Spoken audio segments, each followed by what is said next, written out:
Tonight we're heading deep into the forgotten heart of Texas, to places erased from maps, abandoned by time, and left to rot under the stars. These are 5 real Texas ghost towns, where the streets are empty, the buildings are collapsing, and the night brings something that never left. From unexplained lights drifting between ruined houses, to footsteps echoing through towns with no living residents, these locations don't just feel abandoned, they feel watched. Every story you're about to hear is real. Witness accounts, local warnings, nighttime activity no one has been able to explain. But before we begin, there's something strange. Most viewers make one huge mistake. They listen and then disappear without subscribing. By doing that, they miss the stories that only surface after dark. Don't be one of them. Hit subscribe now, because tonight is just the beginning. And the silence of these towns hides far more than empty buildings. So tell me in the comments, where are you watching from and what time is it there? Now, turn down the lights, stay close, and let's step into the darkness. My name's Colton Rigsby.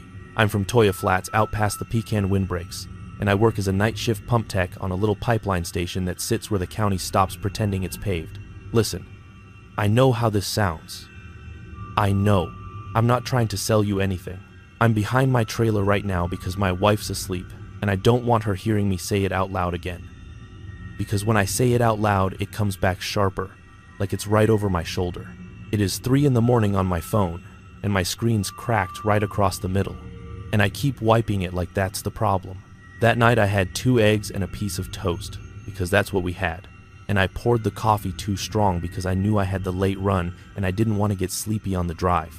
I was wearing that gray work shirt with the reflective strip that's starting to peel, and there's a stain on the lower hem that looks like rust, but it isn't rust, and it will not wash out no matter what soap we buy. I clocked in at 7:58 because I hate being the guy that hits 8-1 and acts like it's nothing. I remember the punch time because the machine beeped weird, like it double beeped, and I looked at it and it just said accepted, like normal. But my skin did that quick goose flesh thing anyway. That's where it started. Not with lights, not with some big thing, just a beep that sounded wrong in a building that always sounds the same. The station is small, cinder block, 2 bays, 1 office, 1 hallway that goes to a bathroom you do not want to use unless you have to, and the lights hum all night like they're tired too. The air in there has that old oil smell mixed with burnt dust, like somebody's always cooking a toaster in the wall. My buddy was there. Not a coworker, a friend, dude I grew up with, Jory. And no, I'm not saying his last name because I don't want that tied to him. He didn't ask for this. He didn't. He was off work that week and he'd been bored and he'd been asking me to let him ride out with me, just to get out of the house, just to listen to the radio and drink gas station sodas like we used to. He wasn't dumb, man. He wasn't reckless. He was the type that checks his tire pressure when he fills up. You know, he met me at the station a little after 9 because my first rounds are usually quiet, and I told him he could hang if he stayed out of the control room. He brought those little powdered donuts in a bag, the kind that leaves white dust on your fingers. And he made a joke about my coffee being strong enough to strip paint. I remember thinking that was nice. Like normal. Like I wanted to be normal. Outside, it was one of those cold, clear nights where the stars look too close and the wind wasn't moving much. And when the wind isn't moving out here, you hear everything else. You hear the transformer buzz. You hear a far dog bark like it's right behind you. You hear your own boots on the gravel like a metronome. Around 10:45, we finished the checks we had to do. Pressure steady, nothing leaking, no alarms, and we sat on the tailgate of my truck under the yard light and ate the donuts and just talked. I had my safety gloves tucked in my back pocket, and the edge of the rubber kept poking me when I sat down, and I kept shifting, and Jory kept laughing at me like I was dancing. He asked me if I ever drove the old service road that runs behind the station and loops out toward the salt flats. The one everybody says circles back wrong. I told him I don't mess with that road at night because it's a mess of washboard and you can pop a tire and be stuck in the dark with no cell service. He said, yeah, sure. But that's not why I don't. He said people see blue lights out there sometimes. I laughed. Because what blue lights? Like a cop car? Like a party? Like what? He said no, like little blue lights. Like someone dragging lanterns low to the ground. He said his cousin saw them when he was coming back from Odessa one night. Like a string of them hovering just off the caliche, moving slow. I told him that's probably a train. Probably wind turbines. Probably somebody's LED whip on a four-wheeler. He said there's no train there and there's no turbines there, and you know it. I told him, man, everything looks strange in the dark when your headlights bounce. And he said, okay. But why do people all say the same thing then? That got under my skin. Not because I believed him. Waiting for somebody to confirm it.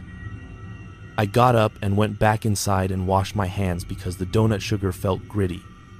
And while I was at the sink, I heard, very faint, like so faint I thought I imagined it, a sound outside like a child making a crying noise. Not loud, not a scream, just that thin, tired, crying like a kid in the back of a car that won't settle down. It stopped as soon as I held my breath. I stood there with the water running, and I told myself it was the wind, or a cat, or a bird, because out here even birds make weird noises at night. I turned the water off and walked back to the office, and Jory was looking at the window, not moving. I said, what? He said, you hear that? I said, hear what? He said, listen. Dude, listen. And there it was again. That same crying sound. Farther away, like it was coming from down the service road. It went on for maybe 5 seconds, and then cut off clean, like someone flipped a switch. Jory's face had that look like he wanted me to laugh so he could relax. I did not laugh. I said, probably coyotes. He said, coyotes don't sound like that. I said, they can. They can sound like anything. I swear to God, I've heard them do a baby cry.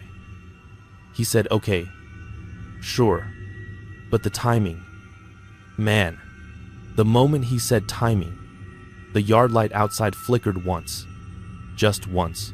The hum in the building dipped with it like the power sagged. Then everything went back like normal. I looked at the clock on the wall, and it said 10:47. The second hand was moving, but the minute hand looked like it was sitting between marks, not on one, and it bothered me more than it should. I told him we were not driving that road. We were going to sit tight, finish my shift, go home. But he kept looking at the window like it was going to knock on the glass. For the next hour, nothing happened. I did a round, checked the valves, wrote numbers on my clipboard.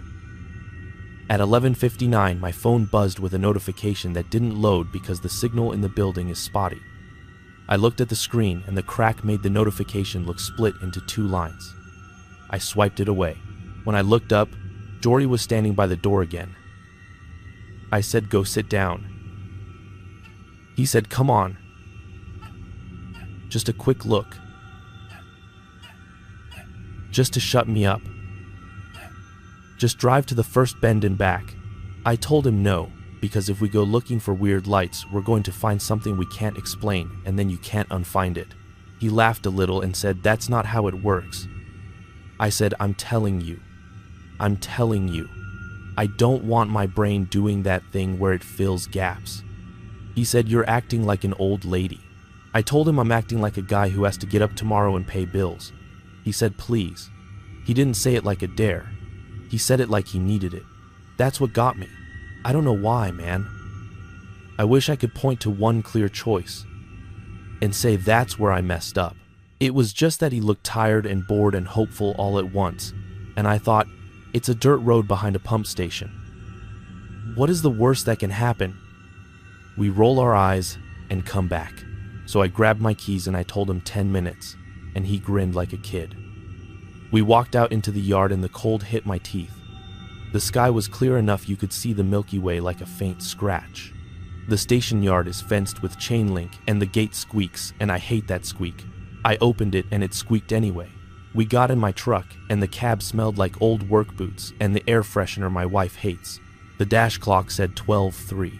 I remember that because I expected it to be 12:01, and it made me feel like we were late to our own bad idea. The headlights swung across the gravel, and the shadows of the fence leaned the wrong way for a second, like the light was coming from behind us. I blinked hard and it went back to normal. Jory didn't see it, or he pretended not to. He kept rubbing his hands together like he was excited. I rolled onto the service road. It's not a real road.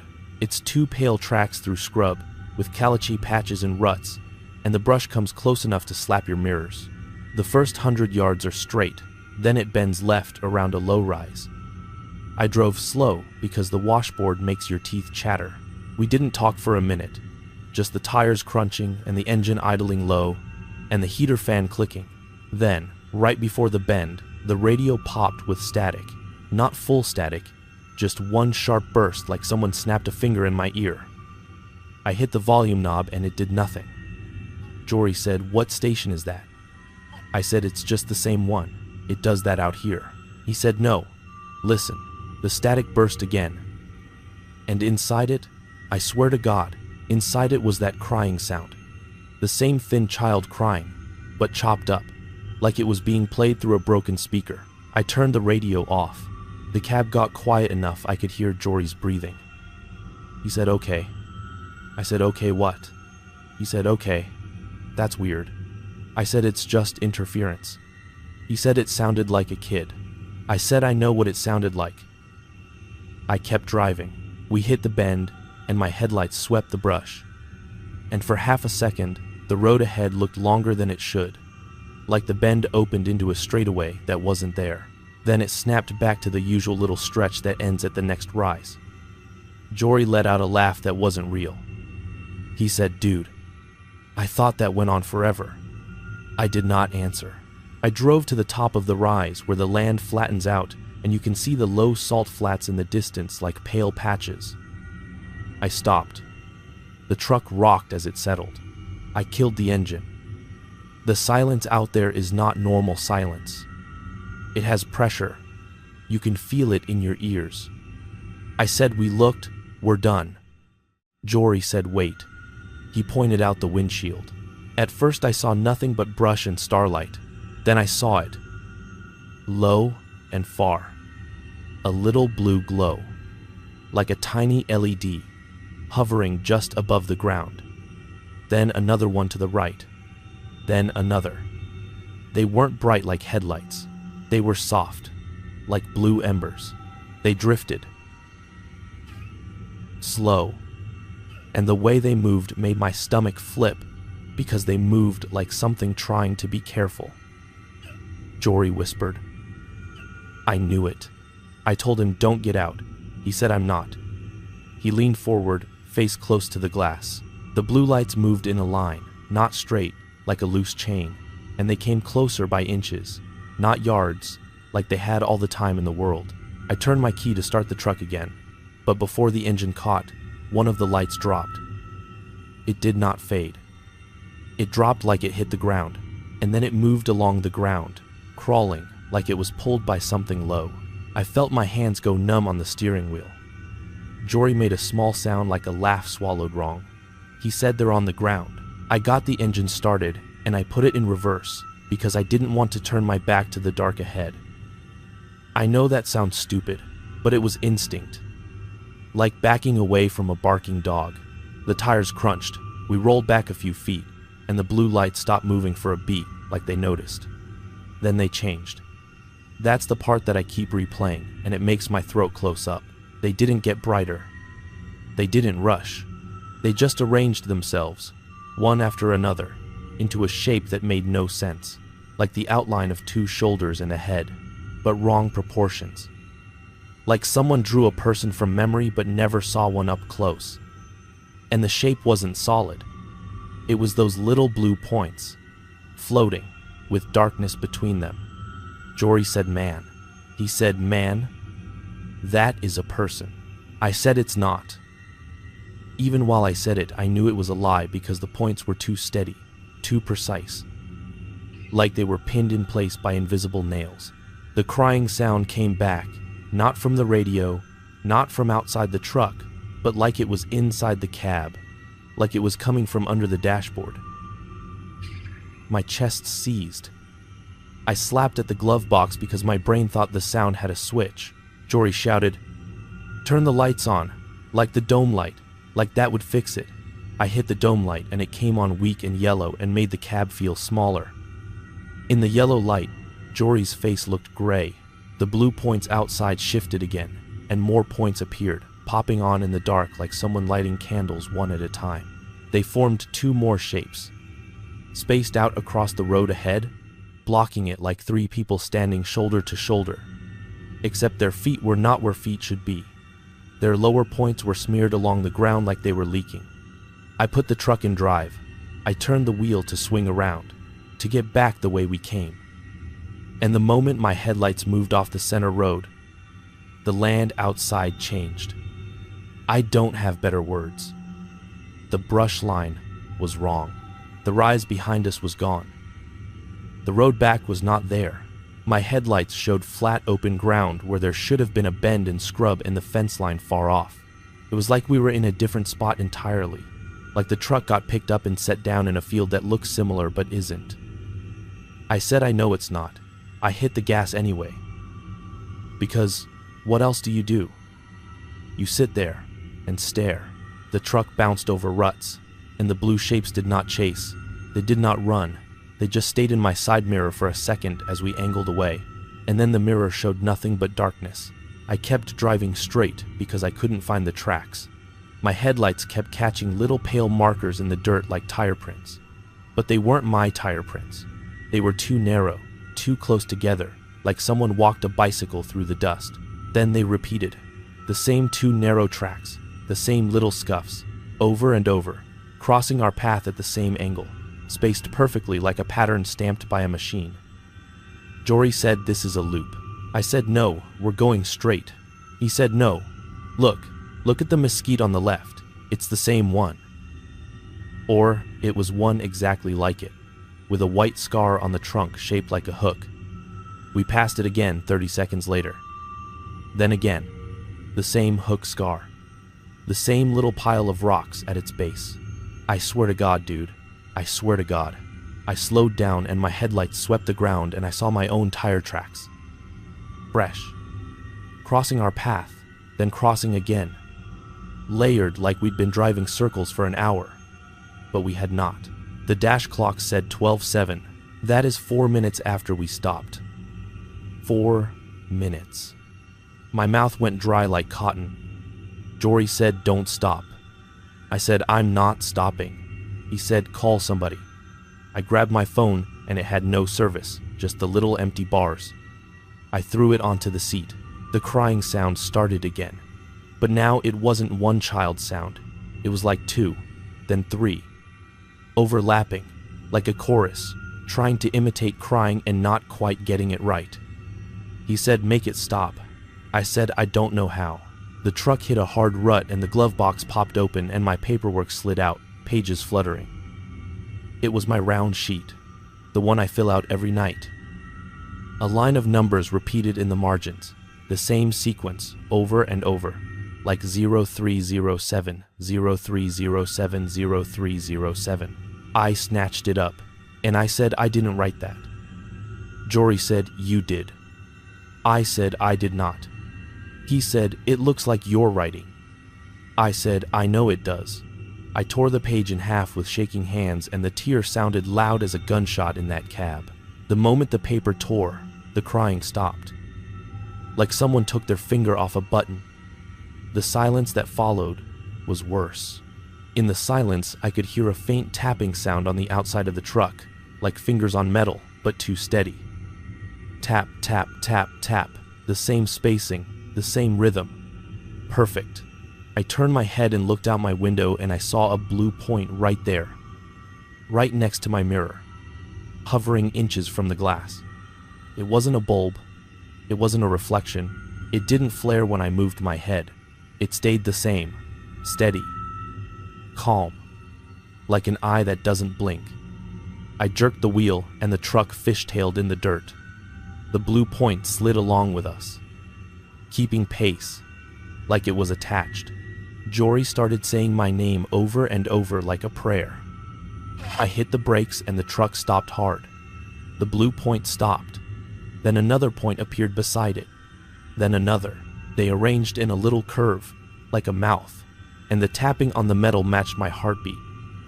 Not in time, but in the way it anticipated it, like it was leading. I did something stupid, man. I did something I wish I could take back. I rolled the window down a crack. I don't know why. I think part of my brain thought if I could prove it was a bug, prove it was some weird reflection, prove it was anything normal, it would snap back. The cold air shoved into the cab, and it smelled metallic, like pennies, like wet iron. The blue points did not move away from the window gap. They leaned closer. The metallic smell got stronger, and the hair on my arms lifted like static. Then I heard a voice. Not from outside, not from the radio, from the gap. And it was my voice. It said, "Calm as anything. Colton, you're late." I froze so hard my jaw hurt. Jory made a choking noise. I said, "Who is that?" The voice said, still my voice, "You're late, you're late, you're late." And it repeated with the same spacing, the same tone, like a recording looped perfectly. I slammed the window up and the glass rattled. The blue points outside flickered once, like a smile. The dash clock jumped. I watched it. It went from 12:07 to 12:07 again, like it repeated the same minute. I stared at it and my mind did this weird slip where I couldn't remember if we'd been out there 5 minutes or 50. I looked at Jory, and he looked older, not like gray hair, just like his face, sagged with exhaustion like he hadn't slept in days. He whispered, "We need to go back to the station." I said, "I can't find it." He said, "We have to. It's fenced. It has lights. It's real." I said everything was real, and look at us now. The tapping started again, but now it was on the roof, moving from front to back in perfect steps, like someone walking their fingers along the metal. Tap, tap, tap, tap. Then it stopped right above Jory's head. Jory went still. He whispered, "Don't move." I said, "I'm not moving." Then the roof dented inward just a hair, like a weight pressed down. Not hard, just enough to flex the metal. Jory started to cry. Not loud, just silent tears rolling down his cheeks. And he kept wiping them like he was embarrassed. The roof dented again, in the same spot, same depth, same timing, like it was repeating a test. Then, in the headlights, ahead of us, the blue shapes appeared again, but closer. And they weren't shaped like people now. They were shaped like the outline of my truck, like a wireframe, like someone traced the edges of it in blue points and held it up in front of me. I stared at it and my brain tried to reject it, because it's impossible, but it was there. Jory whispered, "That's us." I said, "It's not." The blue outline moved forward, slow, and as it moved, my actual truck lurched like it was being pulled by a magnet. I had my foot on the brake and it didn't matter. The truck slid forward across the dirt, not rolling, sliding. The steering wheel jerked in my hands. I yelled, "No, no," and I yanked the emergency brake and it did nothing. We slid closer to that blue outline until our headlights were shining through it, and the light beams bent in the air like heat shimmer, except it was cold, and the beams curved around the blue points like the points were solid. Then the blue outline stopped, and the sliding stopped, clean, like a switch flipped. The silence was absolute. In that silence I heard the faintest sound, like faraway boots on linoleum, like someone walking down a hallway in a building. But we were outside, in dirt. The boot steps were steady, perfect spacing, and they were coming closer, not in the field, but in my head, like memory. The yard light flicker, the double beep, the feeling of being late. Jory whispered, "They're making us match something." I said, "What?" He said, I don't know. But it's like they want it the same, like they want it right." The moment he said right, The blue points outside rearranged into a straight line across our windshield, like a horizon. Then another line appeared above it. Then another, like grid lines, like someone measuring. I felt my mind start to slide sideways, like the world was a picture being aligned. I grabbed my own arm and dug my nails in hard enough to hurt just to feel something real. I said, listen, we're leaving now. And I turned the key off and on again, like restarting a machine. The engine coughed. The blue points all flickered at once, like they didn't like that. The engine caught. I slammed it into reverse and I hit the gas. The truck jumped backward. For the first time, the blue points moved fast. They didn't chase like running. They snapped, popping from place to place in perfect increments, like frames skipping, appearing behind us, beside us, ahead, as if the dark was full of them and they were just turning on where they wanted. Jory screamed. Not words, just a sound, and I kept backing up, because I still couldn't see the road. I just saw flat dirt and brush, and those repeating mesquite scars. Then, my headlights caught the service road tracks. 2 pale lines. Right there. Like they'd been painted on.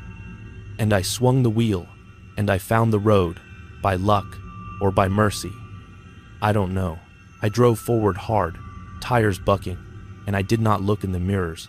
Jory kept saying, keep going, like he was trying to keep himself in the moment. The dash clock said 12:03 again. I saw it. I saw it with my own eyes. It was back at 12:03. Like we never left the station. Like time reset. And that made me so angry. I almost laughed. I said no. I said no. No. No. And I slapped the dash like I could knock the clock loose from whatever was holding it.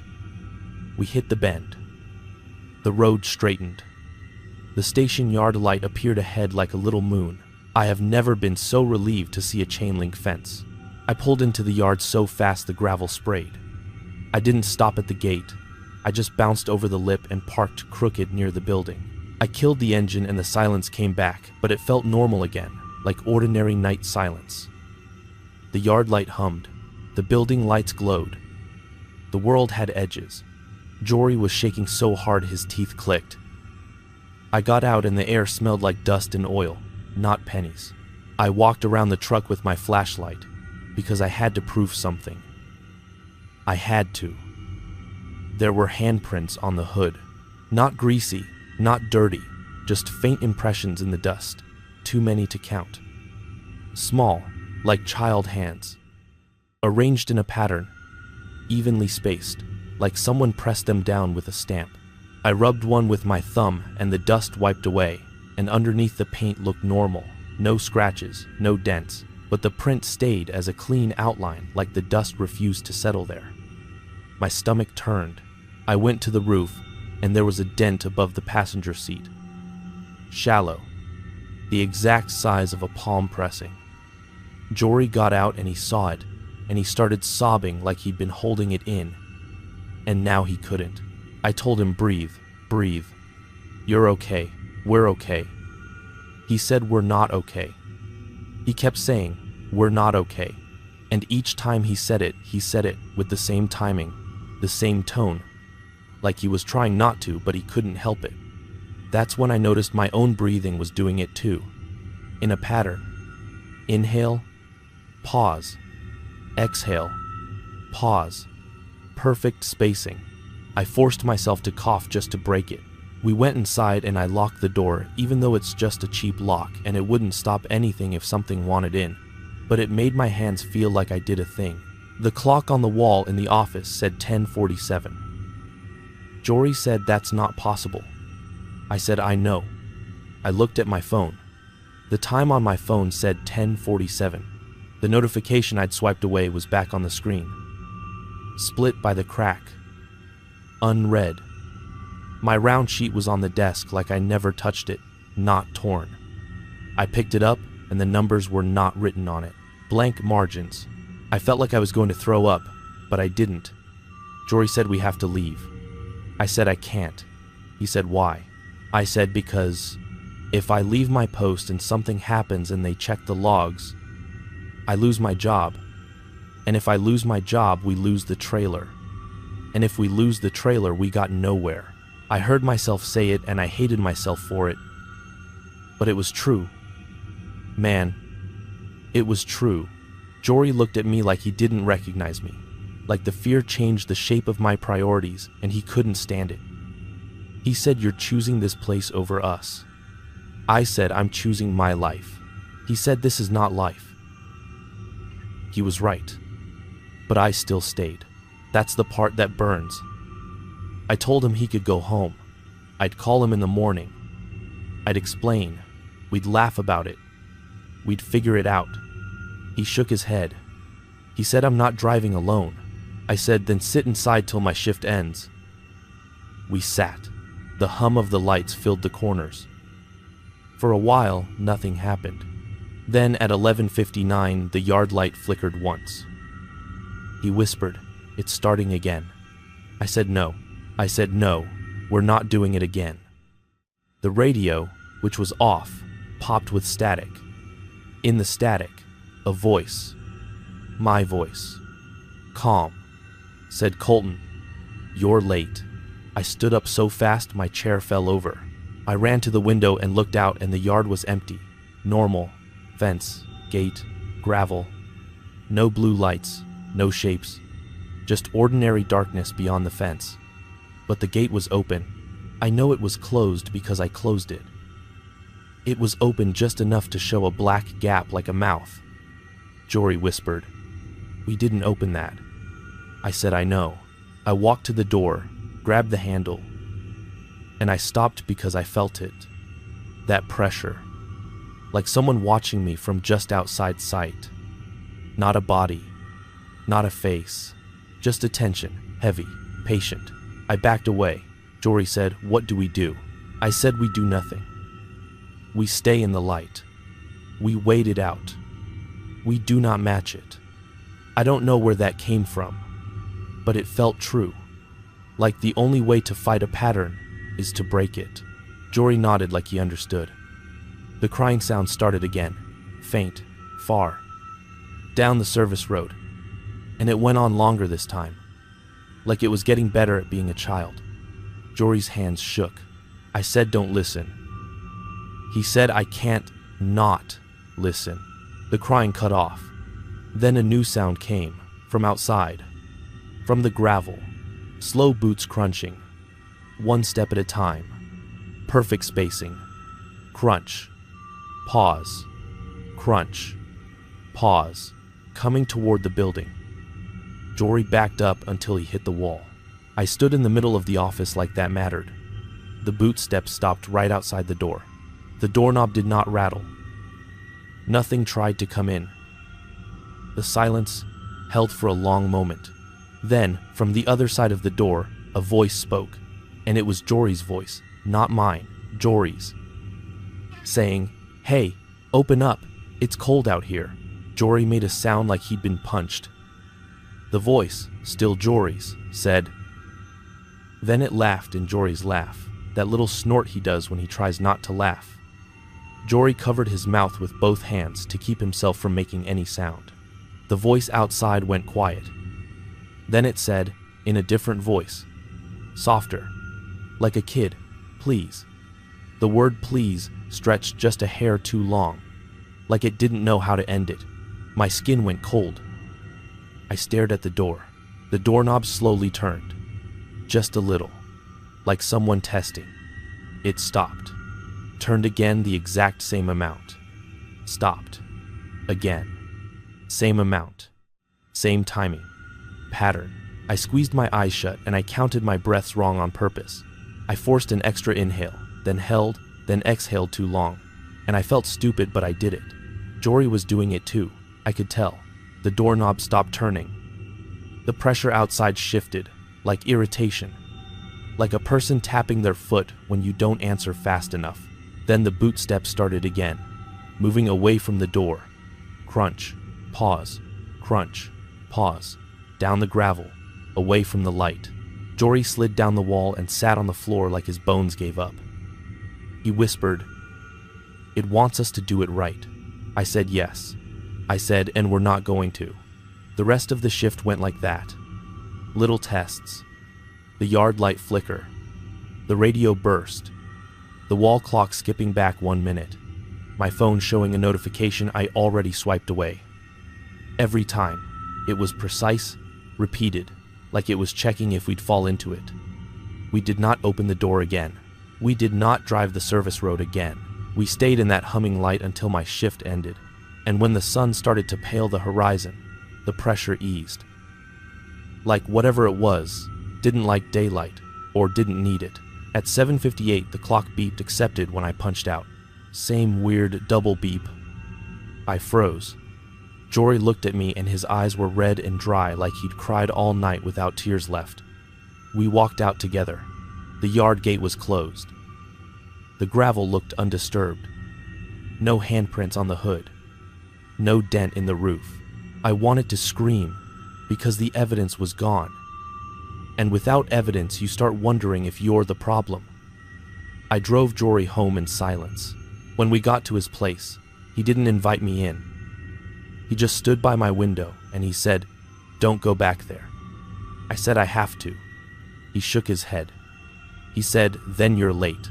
He said it like a joke, and then his face broke because it wasn't a joke. It was like the words came out by themselves in the right timing. He stepped back like he was scared of his own mouth.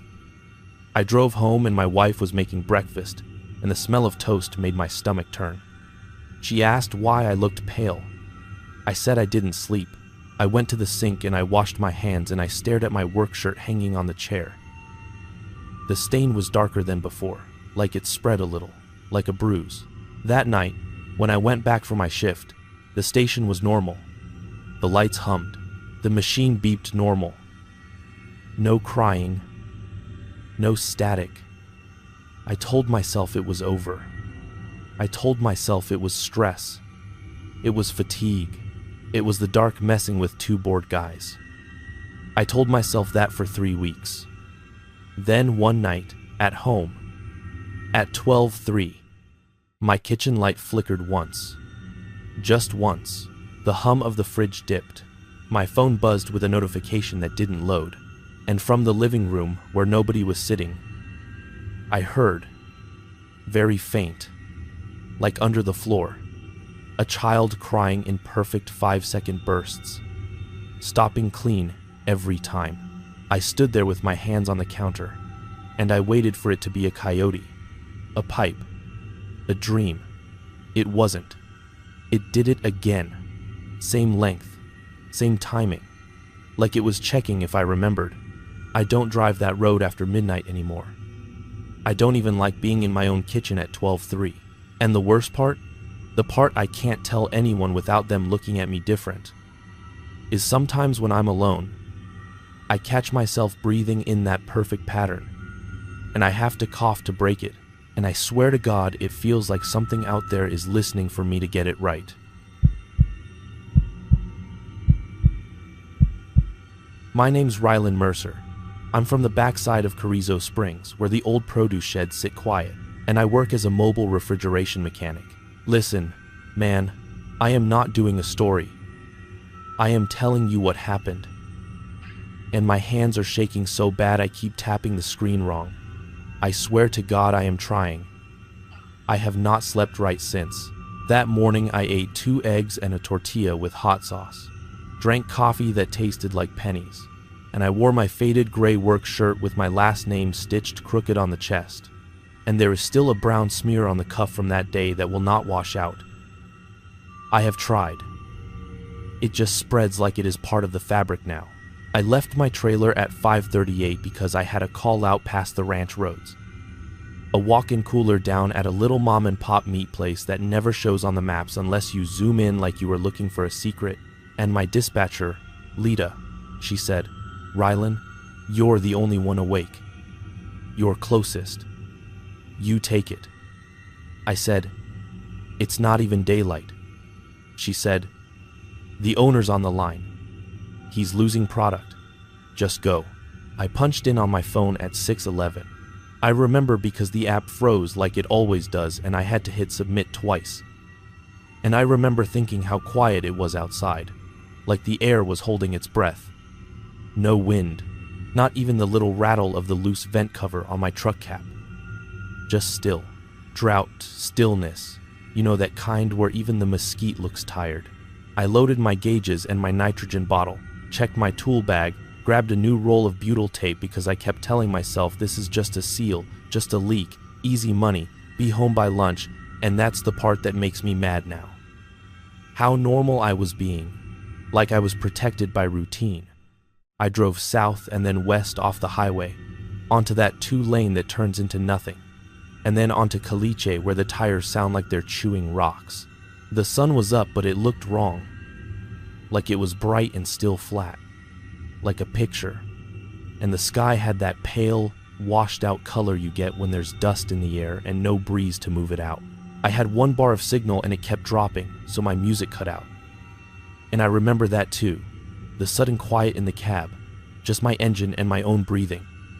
And I remember thinking, dude, you are tired. Just get there. The place I was headed wasn't a town.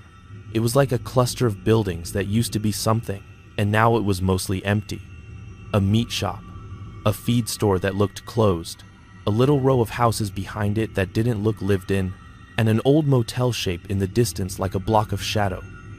No sign, just the outline. I pulled up at 7:02 because the clock in my dash still worked, and I saw the owner outside. Older guy, thin, ball cap, arms crossed like he was cold even though it wasn't. He didn't wave. He just watched me pull in. When I got out, the heat hit my face like opening an oven even that early, and the air smelled like dry dirt and old grease. He said, "You, the cooler man." I said, "Yes, sir." He said, "It's in the back." He talked like he was trying to keep his words small. I followed him around the building, past a dumpster, past stacks of boxes that looked sun-bleached like they'd been there a long time. And we went to a steel door with a padlock on it. He unlocked it, pulled it open, and the first thing that hit me was cold air that didn't match the outside. Like stepping into a grocery store freezer aisle, except it had a smell, like wet cardboard and something metallic. He said, "It's been doing it at night. The temp drops and then it jumps, and I find the door open when I know I shut it." I said, "The walk-in door or the back door?" He stared at me like I asked a dumb question. He stayed by the threshold, 1 foot in the light, 1 foot back, like he had a line he would not cross. I looked into the room, and it was not a walk-in cooler like normal. It was a back storage room, bare concrete, shelves.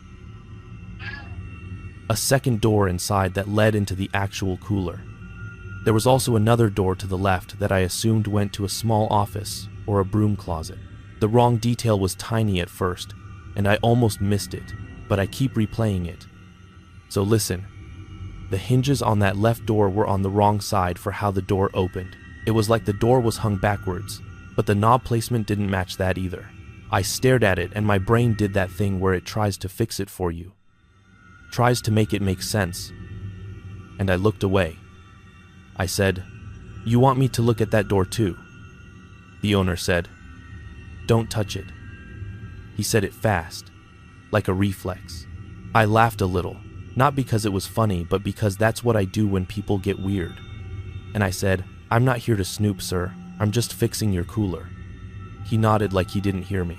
He said, "Keep the back door shut behind you." I said, "Yes, sir." I stepped in, and when the steel door closed behind me, the room got dimmer, and the hum started. This low electrical hum that I didn't notice when the door was open, like the building itself was vibrating. I checked my phone for a signal, and it went to no service. Just the little bars vanished. I remember thinking, great, of course.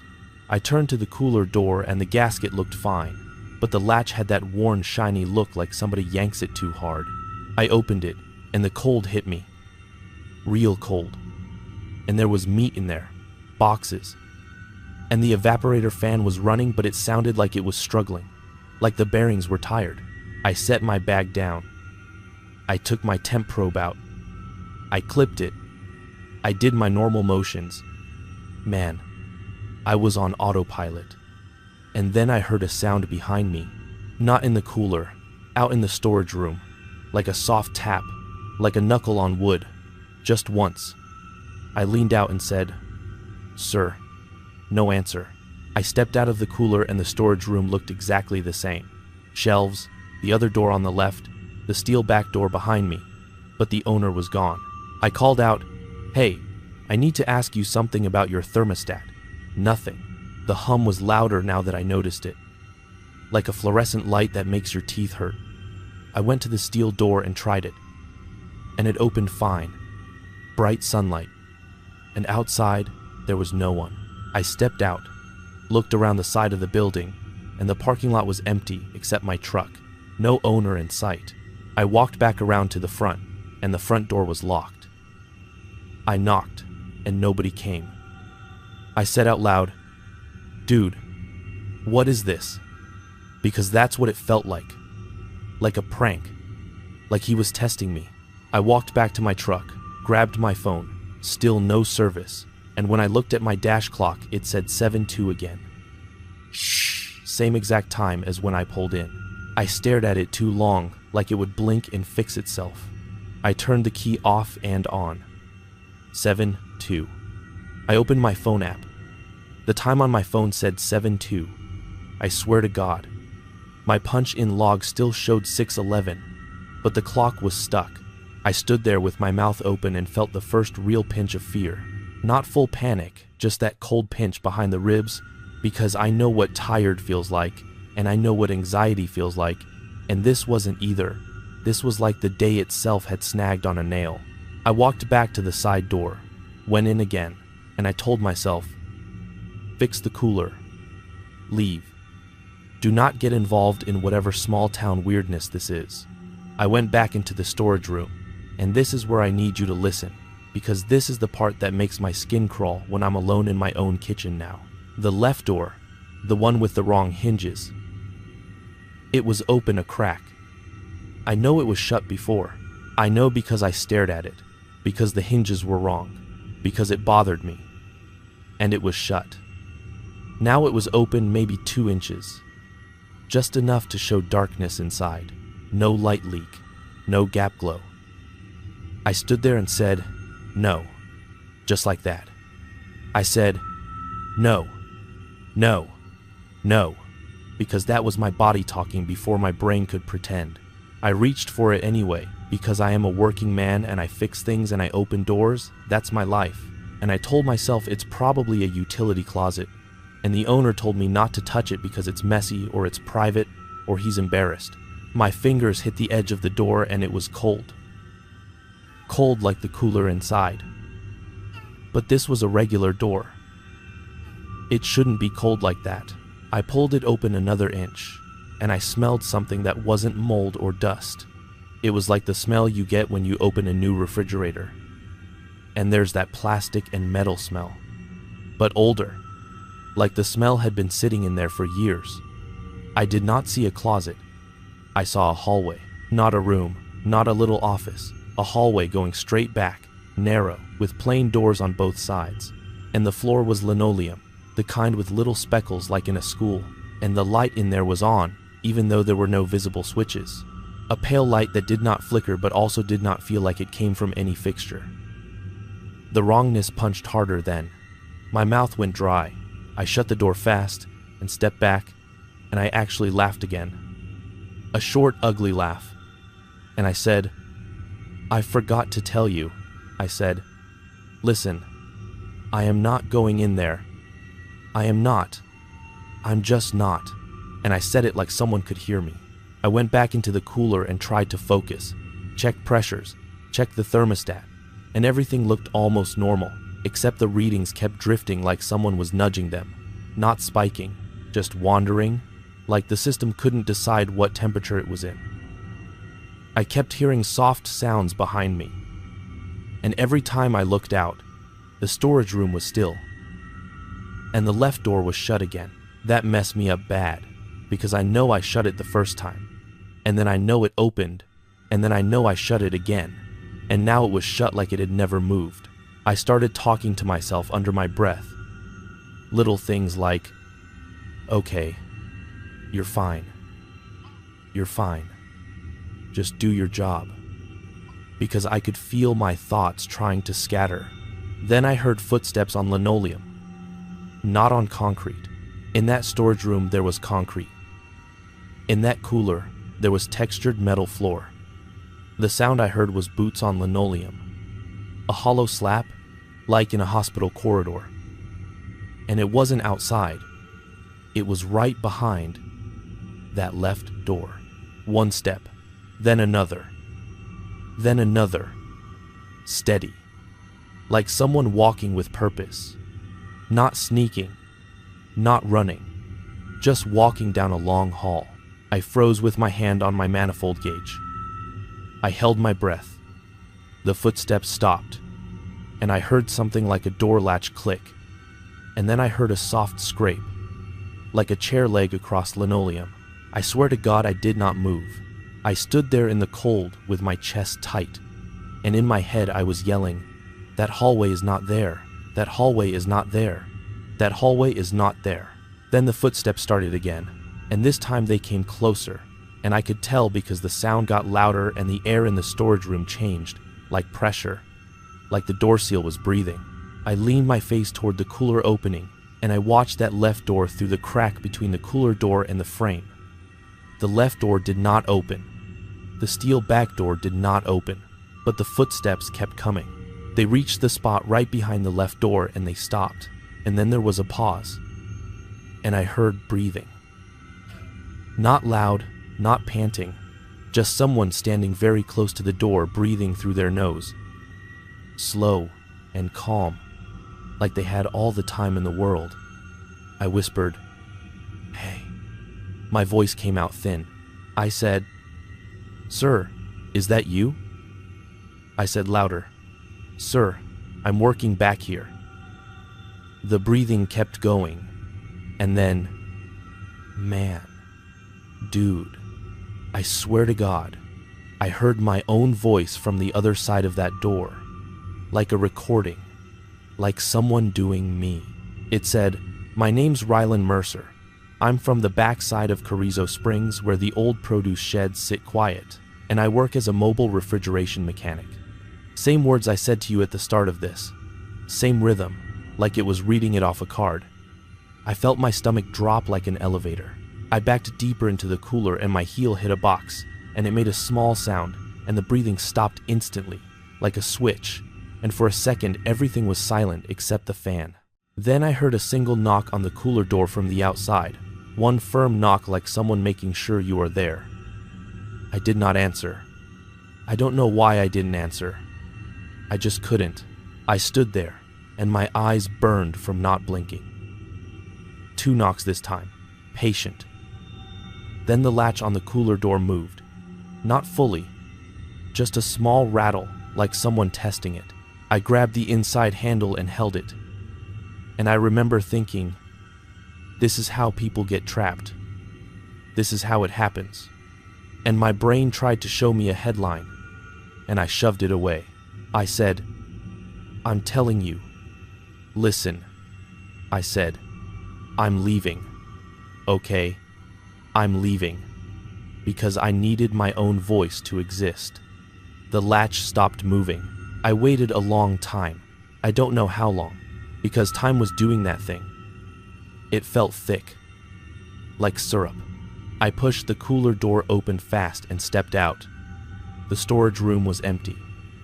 The left door was open wide now. That hallway was there again, bright and pale and stretching farther than it should, like it didn't belong inside that building. The doors along it were all closed except the first one on the right, which was cracked open, and inside that crack was darkness deeper than a room should have. Like the light didn't enter. I stood there with my tool bag half in my hand, and I said, "Nope." And I turned to the steel back door to leave. And when I grabbed the handle, my fingers slipped because the handle was wet. I looked, and there was condensation on it like it had been in a freezer, tiny beads of water. And when I pulled it open, it did not open to daylight. It opened to that hallway too. Same linoleum, same pale light. Like the back door had become another door in that corridor. I slammed it shut so hard the metal rang. I turned around, and the left door was still open, and now the cooler door behind me was open too, like it had opened itself. And I could see into the cooler where my tools were, but the cooler looked farther away than it should, like the room had stretched, like there was extra space between me and it. A subtle change that made my brain want to trip. I started walking toward the cooler anyway, because my gauges were in there, and my keys were in my bag, and I needed my keys. Man, I needed my keys, like they were proof that I existed outside this place. Each step felt wrong, like the floor wasn't matching my stride. My boots made no sound on the concrete. I should have heard crunch or scuff. Nothing. I reached the cooler doorway and looked in, and I saw my tool bag, but it was unzipped. And I know I zipped it. I always zip it, because small parts fall out. And there on top of my tools was something that did not belong. A motel key tag. The old kind. Plastic, with a faded number on it that I couldn't read at first because my eyes were watery. Just a plain tag with a metal ring and the number 7 pressed into it. My throat made a sound like a swallow that didn't work. I heard the owner's voice behind me, close, and he said, "Don't take that." I spun around so fast my shoulder popped. The owner was standing in the storage room doorway like he had never left, and the sunlight behind him made him a silhouette. And for a second I thought I had imagined everything, that I had dozed off in the cold and dreamed a hallway. Dreamed my own voice, and I almost cried from relief. I said, "Where did you go?" He didn't answer that. He stared at the key tag in my hand, and his face tightened, and he said again, "Don't take that." I said, "This was in my bag." He said, "It shows up." He said it like a fact, like weather. I said, "What is that hallway?" His eyes flicked to the left door like he didn't want to look at it. He said, "It ain't a hallway." I said, "I saw it." He said, "You don't go in." I said, "Why is it here?" He swallowed hard, and he said, "It wasn't here when I bought the place." He said, "It started as a closet." He said, "A little door. Then it got longer." He said, "You shut it, and it waits, and then it comes back." I said, "That is not possible." He looked at me like I was the one being unreasonable. He said, "You fix my cooler or you don't." I should have left right then. I know that. I know. But I was stuck on one thing. The time. I said, "What time is it?" He said, "Morning." I said, "No. What time?" He frowned, like he didn't understand the question, like time was a rude topic. He said, I said, "You knew." He said, "I know it now." He took a step toward me, and I stepped back without thinking, and he stopped like there was a boundary. He said, "Put the key down." I looked at my hand like I had forgotten I was holding it. The plastic was cold and slick. This ugly little sound, and I said, "Dude, you are talking crazy." His face twitched at the word dude like it offended him. He said, "Don't call me that." Then from the hallway, from that open left door, I heard the same boots on linoleum again, steady, and the owner's eyes changed, like his whole body went tight, and he whispered, "Shut it." He didn't yell. He whispered, "Shut it," like he didn't want it to hear him. The footsteps got closer, and this time I heard more than one set, like two people walking in sync, and then a third, like a group moving together. Impossible precision. Step, step, step, all matching. And I couldn't tell if it was echo or more bodies, but it sounded like a line of workers walking down a corridor. The owner backed out of the storage room into the sunlight, and he said, "Rylan, I'm telling you, shut it now."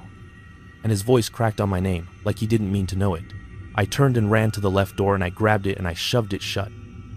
and as it closed, I saw inside for just a split second, and I saw doors on both sides. Yes, but I also saw that the hallway didn't end. It bent and bent and bent like it was wrapped around itself, and every door I could see was slightly open, like they were all peeking, all angled toward me. And the light in there wasn't from above. It was like it came from the floor, and it made the shadows go the wrong way. The door slammed and the hum in the room deepened like a throat clearing. I stood there with my palm on the door, breathing hard, and the owner said from outside, "Don't look at it." I said, "I already did." He said, "Leave your tools if you have to. Just go." I ran to my bag, grabbed my keys, left the gauges, left the nitrogen. I didn't care, and I sprinted out the back door into sunlight so bright it hurt. And when I hit the parking lot, my truck looked wrong. Not like a different truck, but like it was parked farther away than it was. Like the distance had been stretched by a few feet. Like the lot had more lot than it should. I started backing out, and the owner was standing by the building watching me, and he had one hand up like he wanted to wave but didn't know how. I rolled down the window and I shouted, "What do I do?" He shouted back, "Don't open doors, you don't have to." And as I pulled onto the Kalichi Road, I saw something in my rear view that made my stomach go cold. Because the row of empty houses behind the shop, the ones that looked abandoned, their front doors were opening, not slamming, not flapping, just slow. All of them, one by one, turning inward like they were inviting someone in, like they were leaning toward the road, and there was no wind, not even a breath, and the doors all opened to the same angle, the same exact angle, like a measurement. I said, "No, no, no," and I drove faster, and the gravel kicked up behind me. And as the shop disappeared, the doors were still open like mouths. I hit the 2-lane, and I told myself I'm fine, I'm leaving, it's done. And then I saw a door on the shoulder of the road. Just a door, standing upright in the dirt like someone planted it there. No frame, no wall, just a plain door. And it was open a crack toward me, toward the road, like it knew I was coming. I blinked hard and it was still there. I slowed without meaning to, because my body wanted to understand it. And as I slowed, the door opened wider, smooth, like it was on oiled hinges. I said out loud, "I am not stopping," and I accelerated. And as I passed it, I saw through it. I did not see dirt on the other side. I saw that hallway again, pale. I kept driving and my hands were sweating, and I checked my phone and it still said 7-2. I said, "Lita."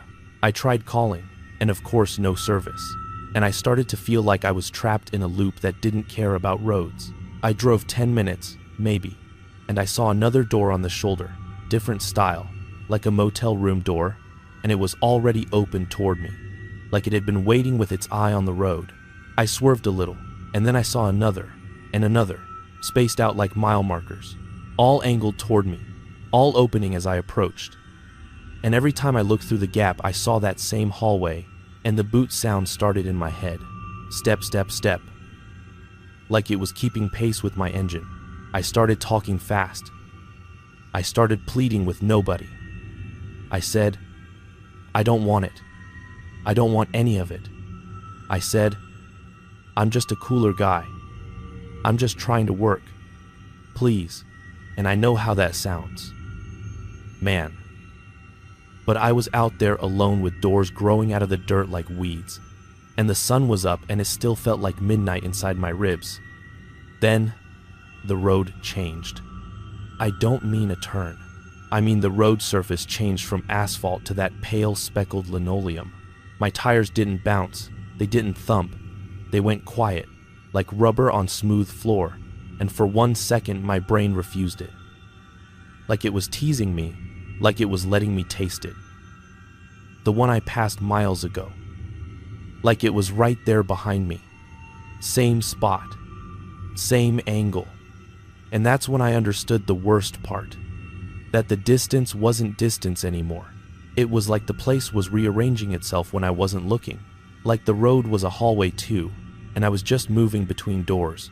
I hit a spot where there should have been a cattle guard, and there wasn't. There was a doorway in the road itself, not on the shoulder. A door frame shaped out of nothing, and it stood in my lane, open, and I had no time. And the truck's right side clipped it. I felt a jolt, not like wood, like hitting cold air that had weight, and the truck jerked sideways. And I thought I was going to roll. I thought that was it. And then I was straight again.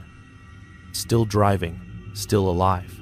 I looked at my passenger seat and the motel key tag was there. Number 7.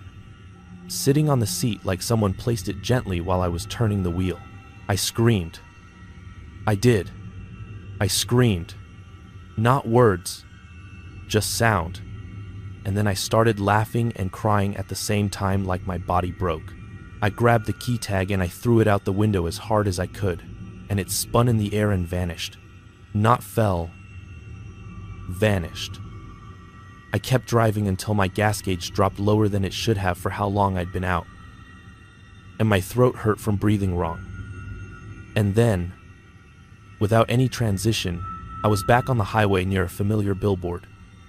One I know, and my phone buzzed, with a flood of missed notifications like signal had been off and then turned on. The time on my phone said 7:02. The time on my dash said 7:02. I pulled onto the shoulder, shaking so hard I could barely put it in park. I called Lita and she answered on the first ring like she'd been waiting. She said, "You okay?" I said, "What time is it?" She said, "It's 10:46. Why?" I looked at my phone and it still said 7:02. I looked at the lock screen. Same. I said, "My phone's wrong." She said, "Rylan, you sound messed up." I said, "Where did you send me?" She said, "To that meat place." I said, "I left, I drove, I saw doors, I saw a hallway, I saw my own voice, and I heard myself talking, and it wasn't me."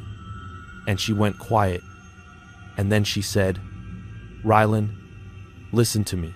The owner called back at 7:15 and said you never showed up." I said, "I was there." I said, "I punched in." She said, "The punch-in didn't log." She said, "You are not in the system today." I opened my app and my punch-in was gone. Like it never happened. My stomach turned so hard I thought I'd throw up onto my steering wheel. I said, "Check the GPS on my truck." She said, "It shows you left home and then it shows you on the highway by the billboard. There's nothing in between." I sat there, staring at the road, at the heat shimmer, at the normal cars passing, like nothing in the world was wrong. And I said, "I lost time." She said, "You probably dozed off." I said, "No." I said, "Don't do that to me." I said, "Don't make it my fault." She said, "I'm not making it anything. I'm just trying to help." I told her I needed to go home. She said, "Okay, go home." And then her voice got small and she said, "Rylan, you didn't pick up the company gauges, did you?" I said, "No." She said, "Good." She said, "Don't go back for them." I said, "Why?" She didn't answer. She just said, "Go home." And she hung up. I drove home with my windows up, even though it was hot, because I couldn't stand the feeling of open air, like something could come in. At home, I washed my hands until they were red, and I scrubbed that brown stain on my cuff again and it spread. It spread into a bigger smear, like the shirt was accepting it. That night, at exactly 7:02, my trailer door handle got cold. Condensation on the metal like it came out of a freezer. I looked through the peephole and there was no one. I waited a long time. And then I heard boots on linoleum, just outside my trailer. Except I have dirt, I have gravel, I have no linoleum outside, and the footsteps stopped right at my door, like someone was standing there breathing through their nose, slow and calm. And from the other side, my own voice said, "My name's Rylan Mercer. I'm from the backside of Carrizo Springs, where the old produce sheds sit quiet, and I work as a mobile refrigeration mechanic, and I slid down the wall with my back against it, and I covered my mouth with my hands to keep myself quiet. Because if it knows I'm here, if it hears me, I don't know what it does. I don't know what a door can do. I just know I don't open doors I don't have to now. I don't stop at empty houses. I don't take jobs out past the caliche when the air is too still. And every day at 7:02 my clocks argue with each other, like the world can't agree what time I'm allowed to be in. And sometimes I'll be washing dishes, and I'll glance at my hallway, and it looks longer than it should, like there's more space than my trailer can hold. And I swear to God I hear a latch click at the far end even though there's no door there. And I keep thinking about that key tag with the number 7, and the worst part is I don't know if I threw it away or if it threw me away. Because 2 days after it happened, I found it in my glove box, cold, with condensation on it, and the number wasn't 7 anymore. It was my trailer number. And I am telling you, man, I am telling you, I have not slept right since, because I keep waiting for the moment I look away and my front door is suddenly a door in that hallway, open a crack toward me like it's smiling, like it's been patient the whole time. My name's Colby Renfro. I'm from Valentine, Texas, and I work as a rail signal maintainer. I keep saying that to myself because if I say it enough, maybe my hands stop shaking. It's 3 a.m. right now. I'm behind my trailer because if I sit inside, I start looking at the corners where the ceiling meets the walls. And I swear to God, I can feel something standing there. Not moving, just taking up space. The roof needs fixing. There's a drip that hits a metal pan every time the wind pushes rain sideways. And every single tap makes my teeth clench like a dog whistle. I'm talking into my phone screen that's got a crack running right through the middle like a dry creek bed. I keep checking over my shoulder. I keep checking the dark between my neighbor's truck and the fence like something's going to step out. Dude, I'm telling you, I don't get scared easy. I work nights. I've walked lines where the only sound is your boots on ballast and the occasional creak of a signal cabinet cooling down. I've been the only person for miles with nothing but a flashlight and a radio and a pocket full of bolts. I don't jump at coyotes. I don't jump at owls. I'm saying that first so you understand what kind of person I was before Shafter, because that's what this is about. Shafter and the old mines out there, and those tracks that look like they're still going somewhere when they're really just remembering. It started so normal it hurts to think about it. That morning I ate 2 eggs and a piece of toast that was too dark on one edge, because I got distracted watching the kettle and thinking about work. I had coffee that tasted like the paper cup. My shirt was my light blue work shirt, with my name stitched on it, the one with a grease stain at the lower buttons from when I leaned into an open cabinet last week. And the gasket gave up and spat out that black paste.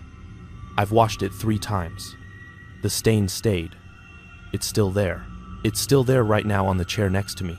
I punched in at 6:14 p.m. that day because we were doing a night run, remote site check.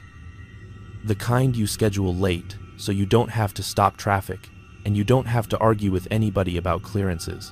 We had a report of irregular repeats on an old stretch. A relay doing something wrong, not failing exactly, just acting like it couldn't decide what time it was. That's how my boss said it. I'm not kidding. He said, "It's like it can't decide what time it is." He laughed on the phone. I laughed too. I wish I hadn't. I wish I'd thrown the phone in the sink and called in sick and slept for 2 days. I didn't. I went. I met up with my coworker, Mason, at a little pull-off outside town where the pavement turns to that pale, dusty caliche. Mason wore a brown hoodie under his vest, even though it wasn't cold yet. He always did that. He said it made him feel like he could disappear. That's what he said. Dude, I can disappear in plain sight. He said it like a joke. I said, you smell like old coffee. He said, you smell like the inside of a cabinet. We were normal. We were just two guys complaining and checking our tools, loading the truck bed with the cases and the ladder and the portable meter and the spare batteries and the box of cable ties that always ends up everywhere, like plastic snakes. We drove out west with the sun dropping behind the hills, turning everything the color of rusted pennies. I remember the exact time we passed the last real gas station because Mason pointed at the sign and said, "Last chance for a clean bathroom." I looked at the clock on the dash and it read 7:02 p.m. I said, "I'm good." That was a lie. I didn't want to stop. I wanted to get it done. We were supposed to meet a third guy later, not one of ours.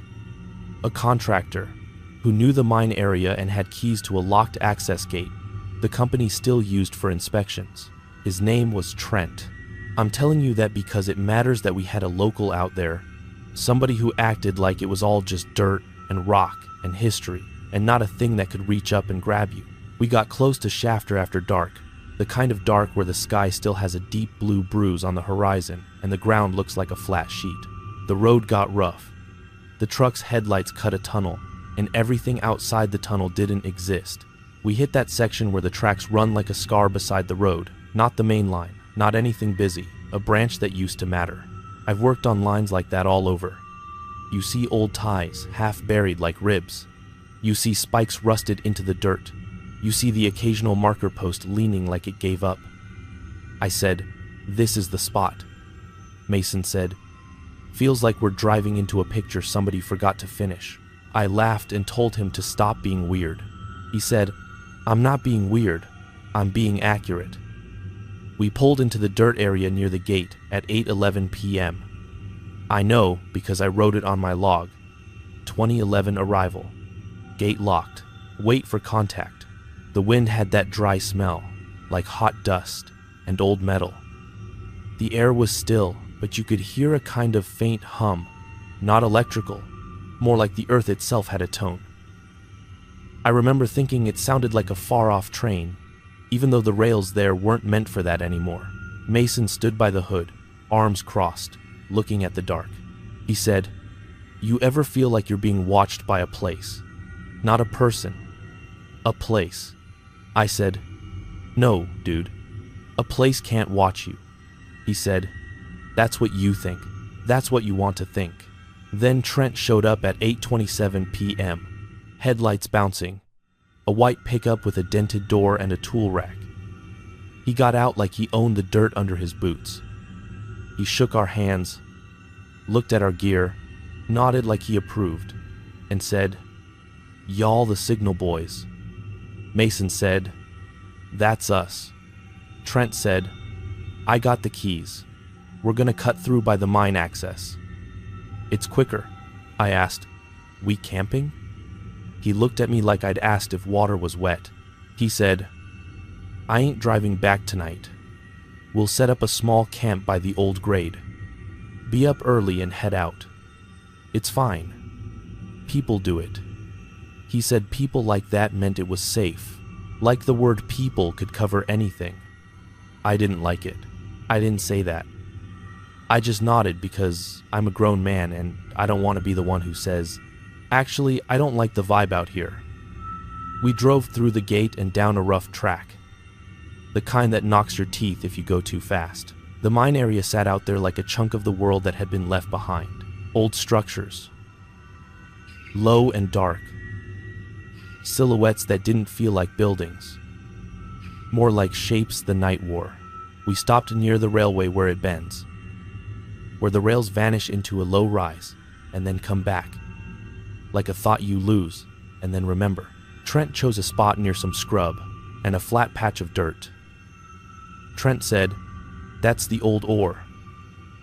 He said it casual, like that explained the smell in the air and the taste on your tongue. We did our work first.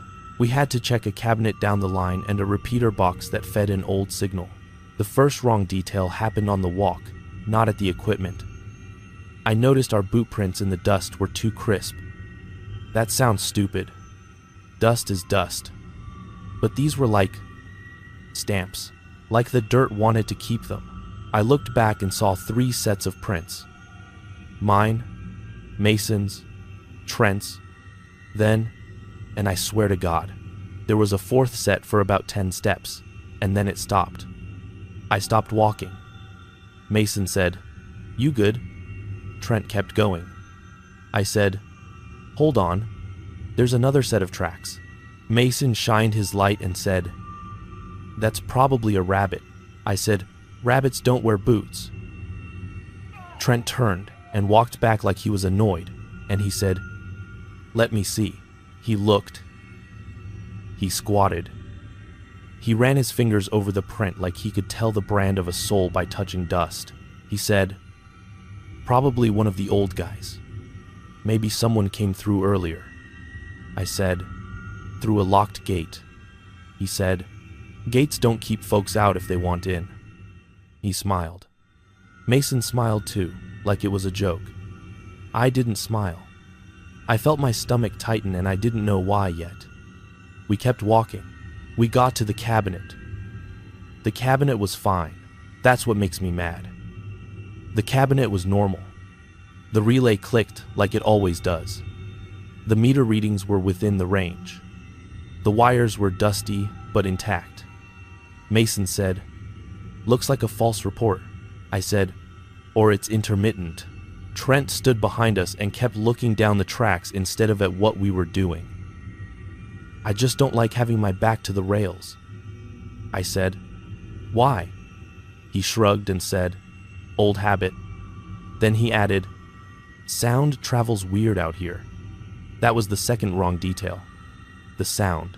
While we worked, I kept hearing footsteps on the rails behind us, slow and steady, like someone walking a measured pace, heel to toe, metal to wood, metal to wood. I kept looking up and shining my light and there was nothing, just the rails and the dark and the low rise. Mason heard it too. I saw his shoulders go stiff. He said, "You hear that?" Trent said, "Wind?" Mason said, "Wind doesn't sound like boots."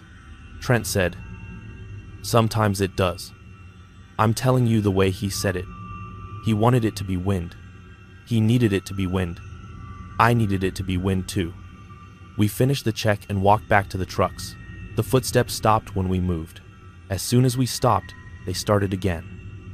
Like it wanted us to know it could keep time better than we could. Mason whispered, "Dude, we're not alone." I hissed back, "Stop." Trent said, "What?" Mason said, "Nothing." We set up camp at 11:06 p.m. Again, I know because I wrote it. 23-6 camp established. 2 tents. 1 small fire ring with a few sticks because Trent insisted on a small fire. Not for warmth, he said, but for bugs. There were no bugs. There weren't even crickets. That's another detail that won't leave me. The silence out there wasn't peaceful. It was held, like someone cupped hands over the world.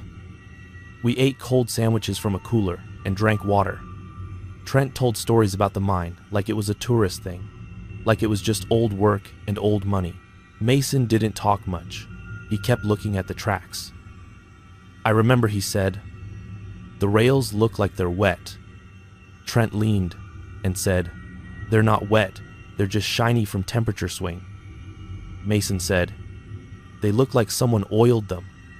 Trent said, "Nobody oils rails." Mason said, "Yeah, I know. That's why I said it." I laughed. I wish I hadn't. We went to bed around 12:40 a.m. I laid in my tent on a thin pad with my boots beside my head because I always keep them close at remote sites. My phone had 1 bar. The screen crack split the moon icon in half. I could see the track line through the tent flap. I could see the fire dying. I heard Trent's tent zipper, and then nothing. I tried to sleep. I kept thinking about the 4th set of boot prints. I kept thinking about the footsteps. At 1:17 a.m. I heard the walking again. Not near the equipment. right on the rails. Slow, even, like somebody who never gets tired. I sat up and listened. Mason's voice came through the dark, soft, like he was talking through teeth. "Colby, you awake?" I whispered. "Yeah," he said. "Don't move." I said, "What?" He said, "It's out there." I said, "What is?" He said, "Don't make me say it." The walking stopped. Then there was a sound I can't explain cleanly. It was like the metal of the rails sighed, like it released heat, like it breathed. Then the walking started again. Closer. Mason said, "It's coming toward the tents." I said, "I don't see anything."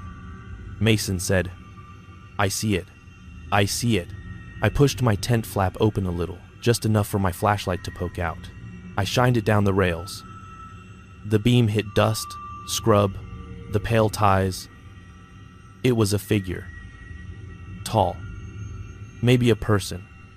But wrong in a way I couldn't put words on fast enough. It wasn't walking like normal. It was upright. It had a head. It had shoulders. But it did not move its legs. I'm telling you, the lower half stayed still, like it was a mannequin cut at the hips. And yet it was moving down the rails toward us, with that same measured pace sound. Metal to wood. Metal to wood. The sound didn't match what I saw. It was like the sound came first and the shape followed. Like the sound was the real thing, and the shape was the night's best attempt to give it a body. My mouth went dry. I wanted to yell. No sound came out. Mason's tent zipper started to open and then stopped. I heard him breathing fast. The figure's head tilted. Not a little, not like a curious person. It tilted all the way around. Slow, like a hinge that never rusts, until it was facing backward and still moving forward. I swear to God, that is what happened. Its face, if it had a face, was just pale where my beam hit it, no details I could hold on to, like looking at a white shirt in the dark. Trent's voice cut in, sharp, from his tent. "Turn your light off," Mason whispered. "What is that?" Trent said, "Turn it off now." I didn't. I couldn't. My hand wouldn't. The figure stopped on the rails about maybe 30 yards out. It didn't sway. It didn't shift weight. It just stopped like a marker post. Then, dude, I forgot to tell you. No, wait. This is the part that makes me feel sick. The figure did something that made my brain glitch. It turned its head back the right way without moving it, like the head was suddenly just facing forward again. No motion. No transition. One moment it was wrong. The next it wasn't. And that jump is what made me realize it didn't have to follow the rules of movement. It was choosing when to pretend. Mason said, "Colby, I'm seeing double." I said, "What?" He said, "There's another one." I swung my light to the side of the rails, and my beam caught a second shape, same height, same wrong stillness, standing off the track, as if it had stepped down without stepping. I jerked my beam back to the first one. It was still there. 2. Trent's tent zipper ripped open and he stepped out low, like he was trying not to be tall. Like tall was a mistake. He had a flashlight too, but he kept it pointed at the dirt. He said, "Listen to me. Don't talk to it. Don't do anything like you're inviting it." Mason said, "What is it?" Trent said, "It don't matter." Mason said, "I'm about to call out." Trent said, "Don't." Mason said, "Hey." Trent lunged and grabbed Mason's tent flap with one hand and yanked it shut like you'd shut a cabinet door on a snake. Mason shouted, "Let go." Trent hissed, "You want it to hear your voice. You want it to know you can see it. You want it to know you're thinking about it. You want that." Mason said, "I just want it gone." Trent said, "It don't go. It walks. It only does one thing. The third shape appeared like a bad thought. I didn't see it come. I didn't see movement.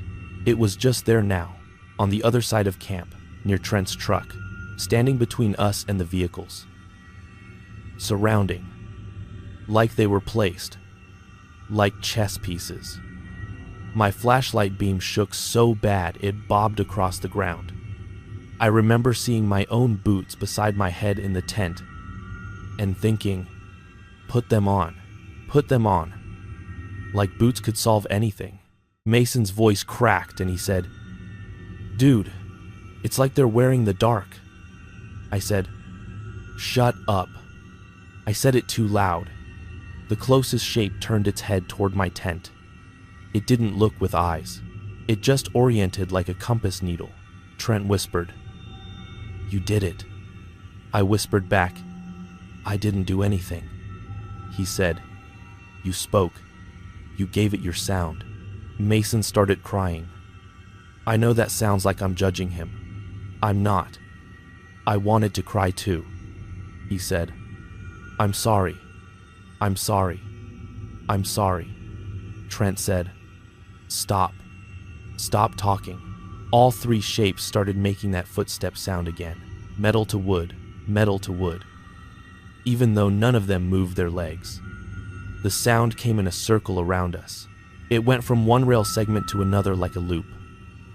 Like it could be in 3 places in one place and it didn't care what we thought. I pressed my hands over my ears and it didn't help because the sound wasn't just sound, it was a message. "Keep time. Keep walking," Mason whispered. "It wants us to come out," Trent said. "It wants you to do what it does. It wants you to step on the rails and let it show you how." I said, "How do you know that?" Trent didn't answer. He just stared at the dirt like if he looked at them, he'd fall into them. My chest felt tight. I tasted metal. I thought I was going to throw up. Then the closest shape leaned. Not forward, not sideways, just leaned its whole upper body, without bending, like a plank tipping. And its head tilted again, slow, until it was upside down. And that's when Mason did the worst thing. He called out. He didn't use a name. He just said, "Hey." His voice was small. The word didn't carry far. It didn't need to.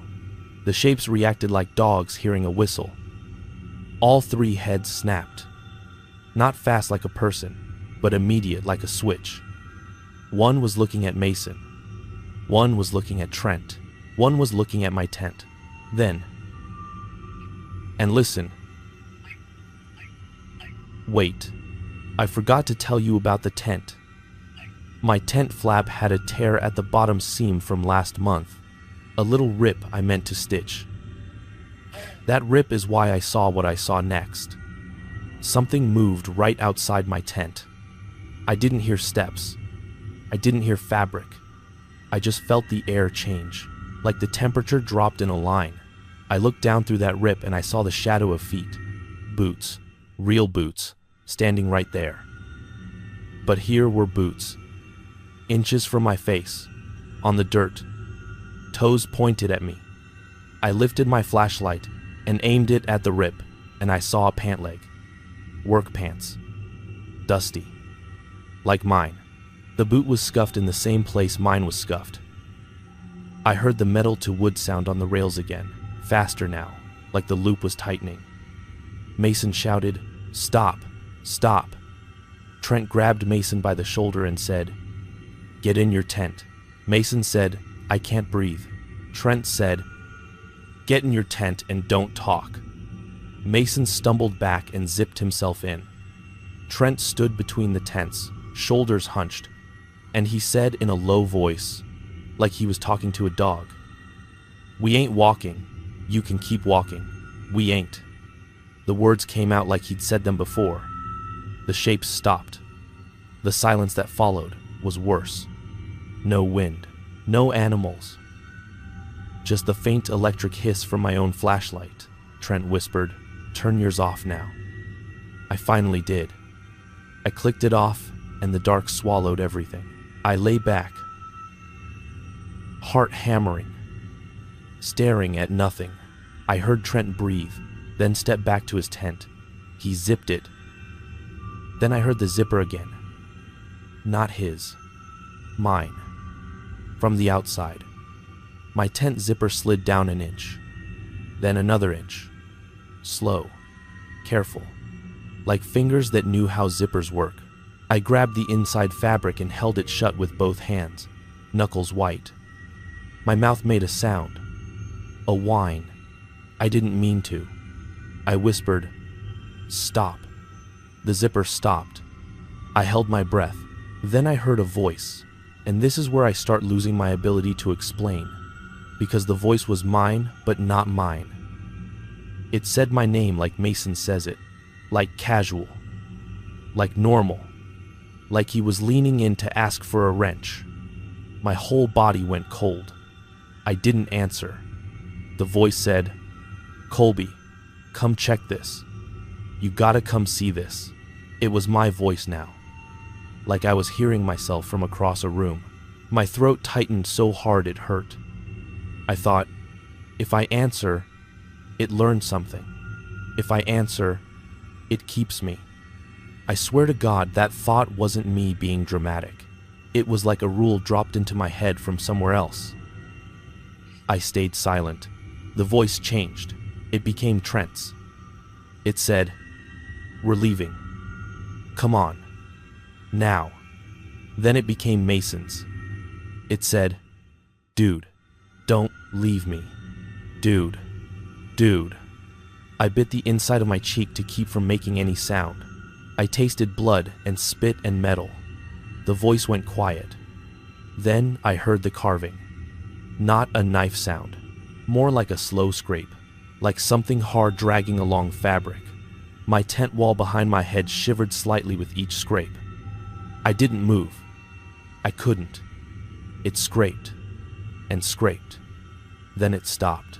I heard footsteps on the rails again, slow and satisfied, like it had finished a task.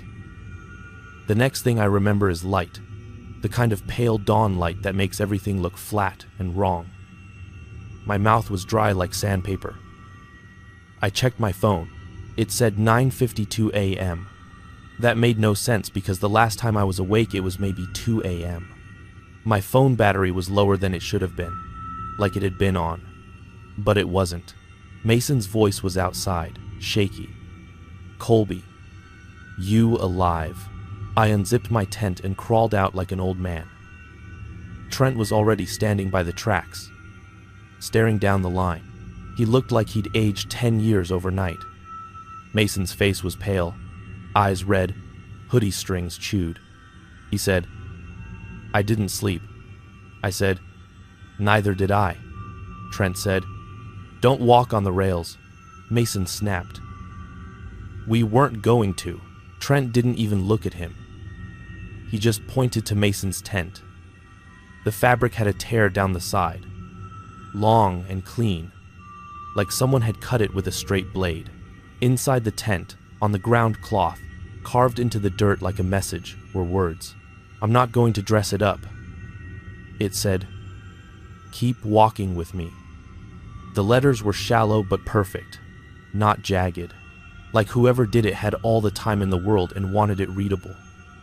Mason started shaking and saying, "No, no, no." Trent stepped away from the tracks and said, "Pack up. We're leaving."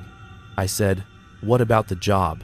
Trent looked at me and his eyes were bloodshot and serious, and he said, "That thing don't care about your job. It cares about your feet." He said that like it was a fact, like he'd learned it the hard way. We packed in a hurry. My hands wouldn't stop trembling. I kept looking at the rails. I kept expecting to see a shape, because it meant it could be there without being seen. Mason found something in his truck bed and went still. He said, "Colby." I said, "What?" He held up my wrench, the one I'd left by the cabinet last night, the one I remembered setting on the ground next to the spare battery. It was in Mason's truck bed, tucked behind his cooler like it had been placed there neat. I said, "No." Mason said, "I didn't touch it." Trent looked at it and his jaw tightened. He said, "It moves things." I said, "How do you know?" Trent said, "Because it wants you to doubt your own timeline." He said it without thinking. Cruz said, like he'd said it before too. Mason started talking fast, words tumbling. Like if he stopped, he'd hear the rails again. He said, "I saw it close. I saw it by your tent, Colby. I saw boots, and then I saw nothing above the boots. Like the legs were there, and the rest was missing. Then it was back on the track. And then it was behind Trent's truck. And then it was... He grabbed his own head and said, "I can't keep it straight." I said, "Mason, breathe." He said, "Don't tell me to breathe. I'm breathing. I'm breathing and it still feels like I'm underwater." Trent said, "Get in the trucks. Don't look back." We got in. I started the engine. The dash clock read 10:06 a.m. Then it blinked and changed to 2:18 a.m. for a second. Then back. I stared. Mason stared. Trent stared. None of us spoke. I didn't want to speak. I didn't want my voice in that place anymore. We drove out. As we passed the bend in the rails, the place where the tracks vanish and return, Mason whispered, "It's there." I said, "Where?" "Don't look." Trent said, "Don't look." I looked anyway, just a flick, like a bad habit, and I saw it, but not like last night.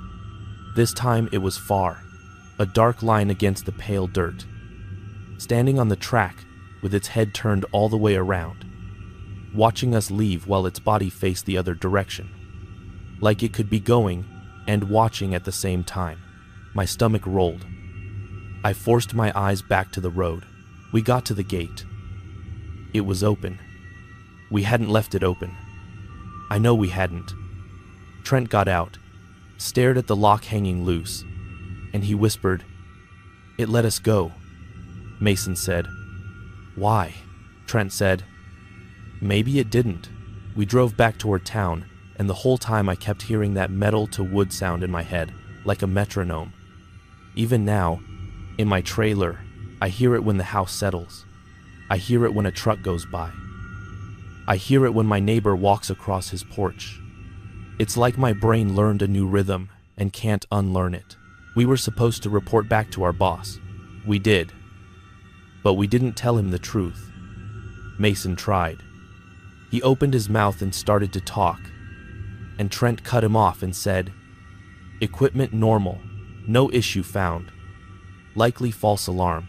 Mason stared at him like he wanted to hit him. After the call, Mason said, "Why did you do that?" Trent said, "You want someone else to go out there. You want that on your chest." Mason said, "It's not real." Trent said, "You saw it." Mason said, "Then why can't we prove it?" Trent said, "Because it ain't interested in proof. It's interested in patterns. It's interested in you coming back." After that, things got worse in ways that sound small, but they are not small if you live in them.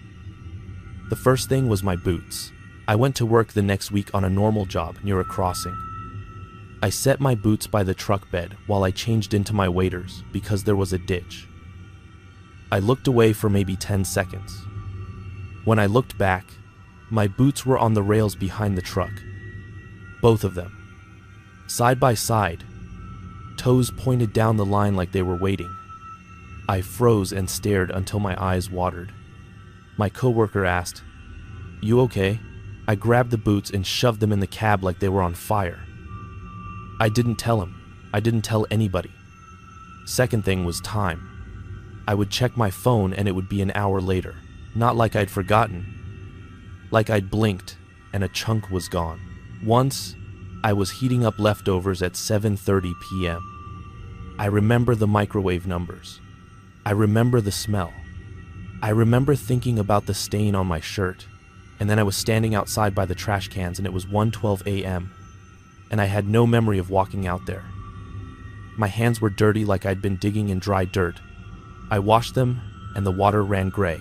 Third thing was the sound. If I hear footsteps on anything that's not supposed to echo, like linoleum in an empty hallway, I get nauseous. I went to a clinic once for a checkup, and the hallway was long and bright, and the nurse's shoes made that squeak. And I swear to God, my brain replaced it with metal to wood. Metal to wood. And I had to sit down and put my head between my knees like an old man. His phone went to a message that said the number wasn't active. Trent, I don't know what happened to him. He stopped answering too. Maybe he was always like that. Maybe he knows how to go quiet when something starts listening. Sometimes I think about the carving in the dirt, how clean it was, how calm it felt, like a sign posted on a door. Keep walking with me. It wasn't angry, it wasn't threatening like a movie. It was certain. Like gravity. Like a rule of the place. And the part that keeps me awake is the thought that it didn't start that night. It started earlier. No, wait. It started the moment we chose to cut through the mine access. Or it started when I laughed. Or it started when Mason said a place can watch you and I told him no.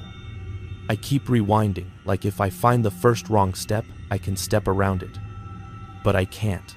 Because maybe the first wrong step was stepping onto that dirt at all. Maybe the first wrong detail was the way the rails looked oiled in the dark.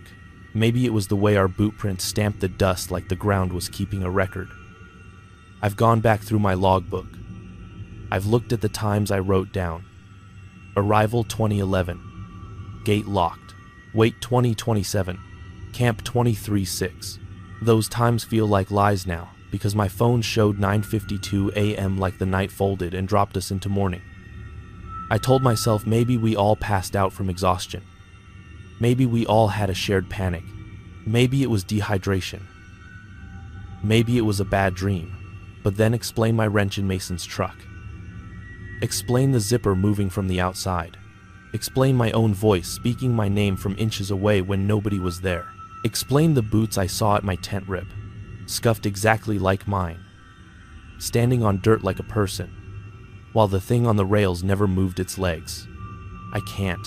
And here's the proof it stayed with me, the proof I can't shake. I don't go near tracks at night anymore. I will drive miles out of the way to avoid crossings when it's dark.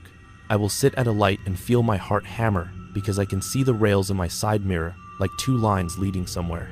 I flinch when I hear a train horn even far away because my brain adds footsteps under it. Metal to wood. Metal to wood. And the worst part, the part I haven't told anybody because it makes me feel like I'm losing my mind, is sometimes when I wake up, the soles of my feet hurt, like I've been walking all night. Not like I ran, not like I worked, like I walked in a straight line on hard wood and metal. A slow pace. Measured. Even. Like keeping time. I'll sit on the edge of the bed and rub my feet and stare at my boots and feel this thick dread settle into me, because I'll look down and see dust around the laces. Pale dust. Not from my yard, not from my job site. Dust the color of old ore. And I'll think, dude, I'm telling you. Listen, what if it didn't let us go? What if it just started teaching me how to walk?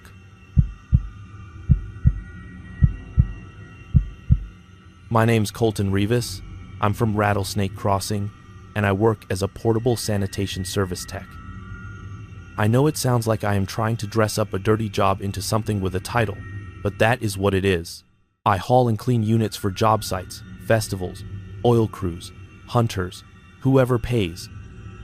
I used to be the guy that said yes to anything, man. I used to be proud of it. That week, I was living behind my trailer in a little gravel strip I rent from an older couple who do not ask questions as long as the check clears. The roof has a soft spot over the kitchen where rain makes a brown circle that never fully dries. And I sleep on the far end because I do not like hearing drips hit a pot all night. That morning I had 2 fried eggs and a piece of toast with butter that went too heavy on one side, and I drank coffee that tasted like the paper filter because I bought the cheap ones again. I was wearing my work shirt, light blue. with my name stitched in red, and there is this stain on the lower hem from bleach and road grime that never comes out, like a dirty shadow. I remember it because I kept pulling at it in the mirror and thinking I looked like somebody who had already lost, you know.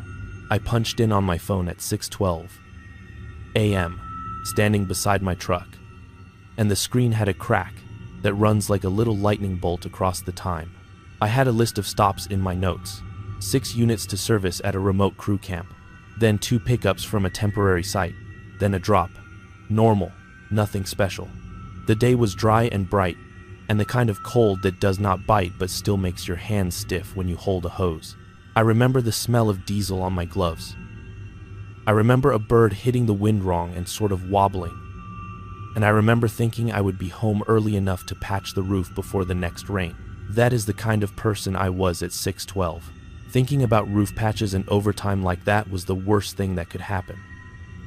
Dude, I did not even take my lunch. I grabbed a granola bar and threw it on the dash and told myself it was enough. It was not enough.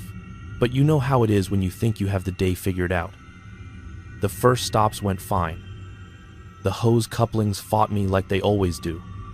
My pump sounded a little off, like it had a rattle, but it worked.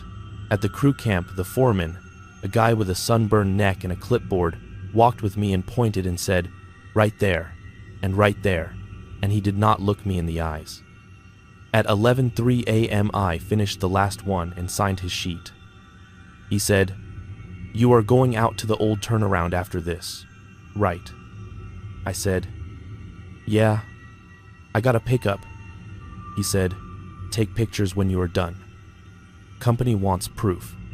I said, "Pictures of what?" He said, "The ground. Make sure you got it clean." He made a face like he was joking, but he was not smiling. Then he said, "Do it before you leave the area, because there is no signal out there." I nodded, because I always nod. I always do what they ask. I got in my truck and sat for a second with the engine off, just listening to the tick of cooling metal. And I swear to God, I had this feeling like I had forgotten something important, like my wallet. Like a tool, like a whole chunk of my day was missing.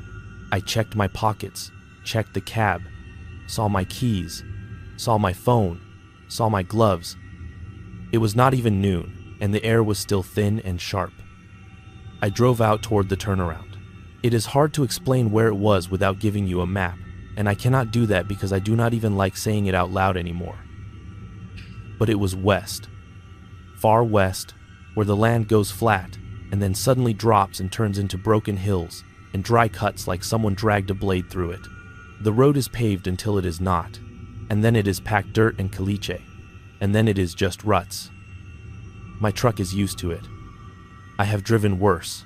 Around 12:26 p.m. I hit a stretch where the radio lost the station and went to static, which is normal, but the static had this rhythm to it that day, like it was breathing. I reached to turn it off. I did turn it off. I remember my fingers on the knob. The sound kept going for maybe 2 seconds after the radio was off. I laughed, one short laugh, because it was either laugh or think about it. I told myself, old wiring, delayed sound, whatever. Then, I noticed the granola bar on my dash was not there anymore. I know that sounds small. I know. But I had not eaten it. I would have remembered. The wrapper makes that loud crinkle. I looked in the cup holder. I looked on the passenger seat. I looked down by the pedals. Nothing. I even pulled over and checked under the seat. Nothing. I sat back up and I said out loud, "Man, what?" Like the truck could answer. I told myself it fell behind the seat and I just could not see it. That was the first wrong detail. Not big, just wrong. The turnaround site was a bare patch of land where crews used to stage equipment, and there were 2 portable units left there for pickup. Both locked, both sitting in the sun like forgotten blue boxes. There were also old boards, some rusted cable spools, and a collapsed shade structure made of pipe. Beyond that, farther back, there were a few buildings that were not really buildings anymore, more like bones. Old walls, gaps where windows used to be, door frames leaning. The kind of place people stop to look at if they like ruined pictures. I had been told not to mess around there because nails and snakes and liability. I backed my truck up, hooked chains, did the lift like I always do. My shoulder popped when I tightened the ratchet, and I made a face. I set one unit on the trailer, and then the other. I did a quick rinse around the bases.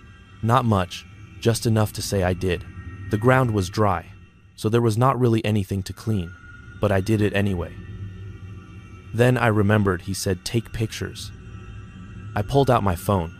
No signal like he said. The camera still works without signal. I aimed at the ground, took 2 pictures, made sure you could see the area. The tire marks, the damp spot that would dry fast. I took a third because my finger slipped. Then I looked up, and I saw movement in one of those doorways back in the ruins. Not a person. Not like a man stepping out. More like the light changed, like a shadow shifted sideways even though the sun was overhead. I squinted and held my phone up again because my brain did what it always does when it cannot process something. It tries to turn it into a task. Picture. Proof. I zoomed in. The screen showed the doorway, the broken wall, and nothing else. I lowered the phone and looked with my eyes. The doorway looked darker than it should. Then the darkness thinned, like it was sliding away, and the doorway looked normal again. I stood there, with my phone in my hand, and I said, "Dude, I need food." Like hunger was the explanation. I checked the time. 1:14 p.m. I thought, I will go home, get something, come back tomorrow for the drop, and be done. I climbed into my truck. Before I started it, I heard a whistle. One clean note, not loud, not close, like someone whistling to themselves far away. It cut through everything, because there was nothing else. No birds, no traffic, just wind and that note. It sounded like somebody trying to get a dog's attention. I turned my head and looked out the driver window. Nothing. I looked out the windshield. Nothing. I waited. The note came again. Same pitch, same length, like a repeat. I sat there with both hands on the wheel. And I said, I swear to God, if there is somebody out here messing with me, not a threat, just a sentence, I do not talk tough. I started the engine, and the whistle stopped, like it did not like the noise. I pulled forward and turned around. The road out is one way in and out, and as I lined up with the ruts, the whistle came again, and this time it sounded closer. Not right beside me, just closer than before, like whoever was doing it had taken 10 steps. I drove faster than I should on that road, tires throwing white dust behind me. I kept checking my mirrors. Nothing. Maybe 3 notes. Then it was gone. I told myself it was some guy from a crew. Maybe someone camping out. Maybe someone hunting. Maybe a drifter. I told myself anything that made it human. I made it back to pavement around 2:02 p.m., and the radio picked up a station again. I turned it up louder than normal because I wanted noise. When I got home, I realized I was shaking. But not in the way you shake from fear. More like I had too much caffeine. My hands would not be still. I ate a can of beans standing at the counter because I could not sit down. I kept looking at my phone pictures. The ground, the tire marks, the damp patch. Normal. Then I swiped to the third picture, the accidental one, and it was not the ground, it was the doorway. I did not remember aiming there. The angle was low, like the phone had been held at my hip. The doorway was centered, the inside of it looked black, and there was something pale at the bottom edge, like a foot. Not a whole foot, just a curve of pale. I zoomed in until it blurred. It could have been a rock. It could have been sunlight. It could have been anything, but my stomach turned hard like I had swallowed cold water. I set the phone down and stared at it like it could move. I told myself I would not go back. I told myself I would call the office and tell them to send somebody else. Then I remembered the units were on my trailer. I had to drop them at the yard. I went out to the truck and I problem, and then 10 the work, and then never 2 works to 7. When I opened the door, the smell hit me wrong. Something like wet dust, like the inside of a closed building after rain. I leaned in and sniffed like an idiot. The smell was coming from the cab. I had been in the cab all day. It had not smelled like that. I climbed in and checked my boots. Dry. Floor mats. Dry. Nothing spilled. Then I saw the granola bar wrapper on the passenger seat. Just the wrapper, folded tight like somebody had rolled it in their fingers. There were no crumbs, no bar. I did not eat it. I know I did not. I picked up the wrapper and held it up. The inside of it was clean, like it had never had food in it. I dropped it in the trash bag I keep for receipts and gloves. I sat there and stared out through the windshield at my own trailer yard, my own familiar junk, my own fence, and I felt like I was not really there, like I was watching someone else sit in my truck. I started it anyway and drove to the yard and dropped the units. The rest of that evening was normal in the way a body can do normal things while the mind is somewhere else. I showered. I ate again because my hands kept moving toward food like I could fill the feeling with calories. I watched something on TV but could not tell you what. The only thing that kept repeating was that whistle note. One clean note. Not a tune, not a song, just a note like a signal. At 9:47 p.m., I got a text from the foreman. It said, "You took pictures, right?" I texted back, "Yes." He said, "Good. Do not go near the ruins. Just pick up and leave. That is all." I stared at the screen. I did not tell him I saw anything. He texted again, "You understand?" I typed, "Yes." Then my phone showed no signal again, even though I was at home where I always have signal. It stayed like that for a full minute. Then the bars came back. I put the phone face down on the table like it was hot. I did not sleep that night. I laid on my bed and listened to my trailer settle. And every time the wind pushed on the roof, it made a soft squeak that sounded too much like the start of a whistle. I kept telling myself, "You are tired. You are hungry. You are making it into something." I heard a whistle outside. One note. Same pitch. I sat up so fast my back popped. I listened. Nothing. I waited. Another note. A little longer. It was not from far away. It was from right outside the trailer. Like someone standing near the steps. I froze. I did not move. I did not breathe right. My mind tried to do the thing where it makes a plan. Like grab the flashlight, look out the window, call someone, but my body did not do any of that. My body just sat there and listened. The note came again, and this time it was followed by something softer, like a second note under it, like the whistle was trying to harmonize with itself. That is when I got this terrible certainty that it was not a person. Because people have breath patterns. People have little mistakes. This was too steady, too clean. Like it was made without lungs. I slid off the bed and put my ear near the wall. The whistle came again, and I swear to God it felt like it was inside the wall, not outside. Like it was coming from the studs, from the air gap, from the space behind the paneling. Then it stopped. I waited for the sound of footsteps. Nothing. No truck door. No gravel crunch. Just silence. I stood there for a long time until my legs started to shake. At dawn, I went outside with a cup of coffee and looked at the dirt around my steps. No footprints. No tire marks. Nothing. But there was a line in the dust like something had been dragged. A straight line that started at the edge of my steps and went off toward the fence and just stopped. Not deep, just enough to catch the light. Like someone ran a stick through the dust. I walked it with my eyes and felt my skin crawl. I went inside and locked the door even though I never lock it in the day. I spent the morning trying to convince myself it was wind, animal, anything.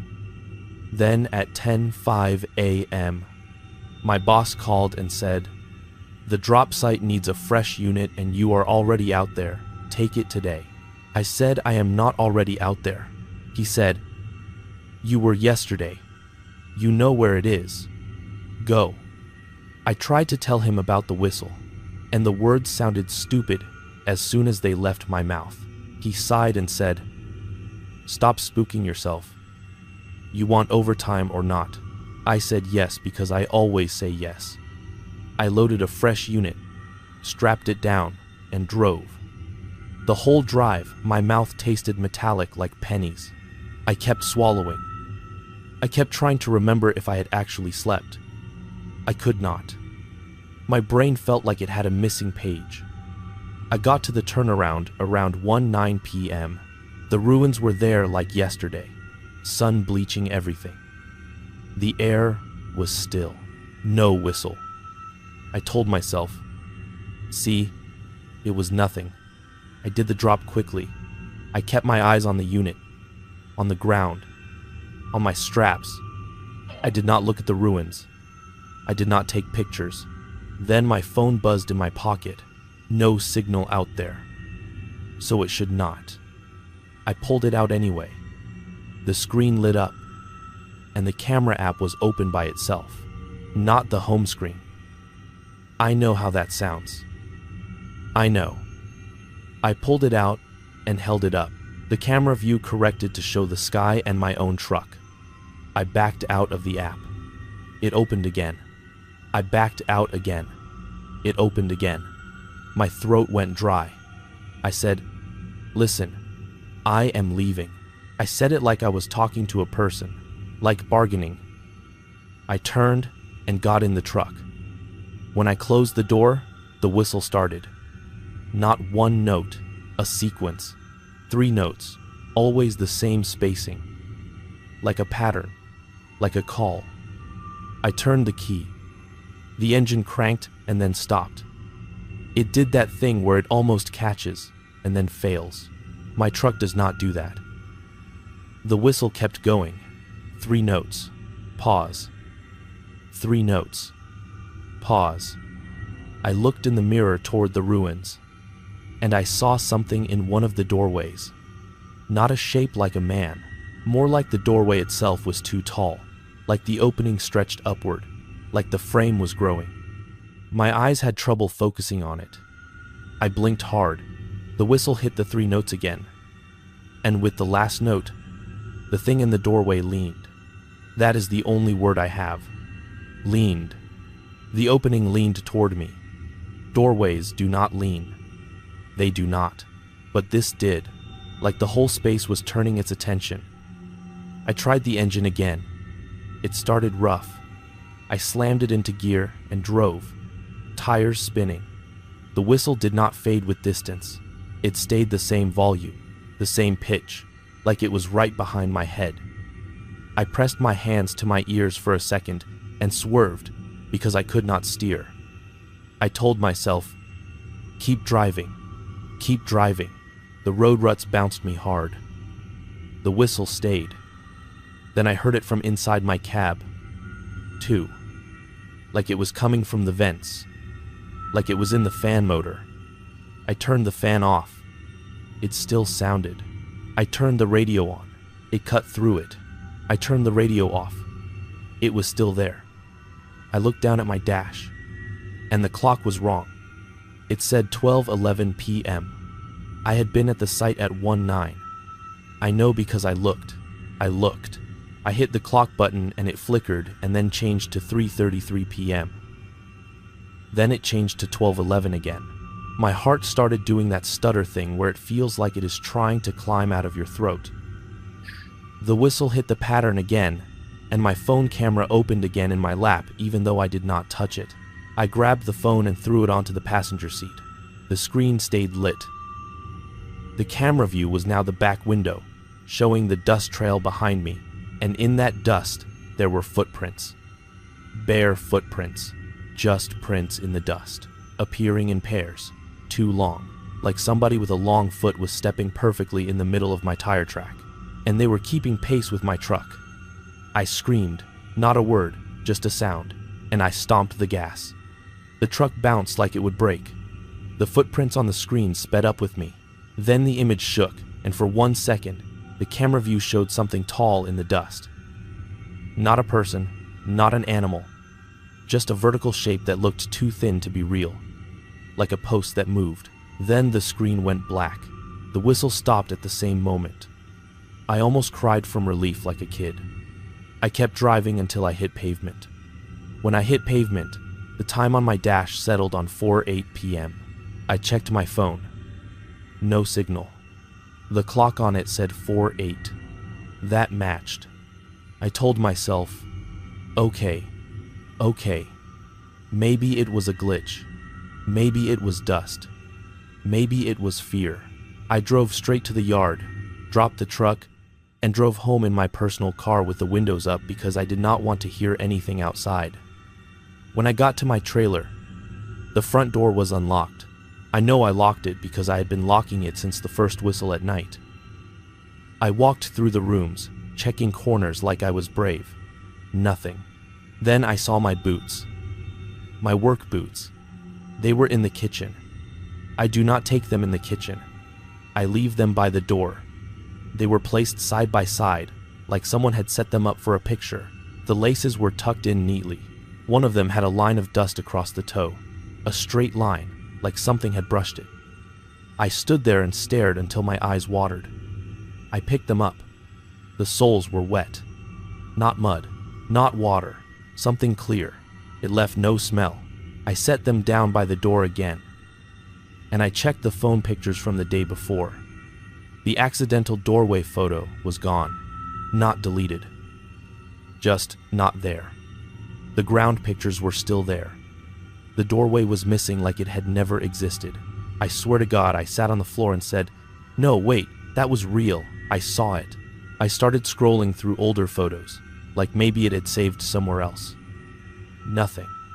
Then my phone gallery showed a new photo, taken at 3:33 p.m. I did not take a photo at 3:33. The thumbnail was dark. I tapped it. It opened. And it was the inside of my trailer. My own hallway. The picture angle was low, like the phone was held down by someone's thigh. In the picture, at the end of the hallway near my bedroom door, there were 3 doorways visible at once because of how the walls line up. And in every doorway there was a tall shape, same height, like the same thing copied, not standing inside the rooms, but in the frame itself, like the doorway was wearing it. The shape was darker than the darkness behind it. It had no face. It had no detail. It was just a vertical wrongness that made my eyes feel like they were sliding off it. And at the bottom of the picture, on my floor, pointed at the ends like somebody's toes were stretched. I dropped the phone. It bounced once and landed face down. I did not pick it up for a long time. I sat there and listened for the whistle. I thought it would come right then, like a victory note. It did not. That was worse, because it meant it could stop whenever it wanted. It meant it was choosing. The next 3 days are not right in my head. I can tell you pieces, but they do not line up. I remember going to work on the 3rd day and my boss asking why I did not show up the day before.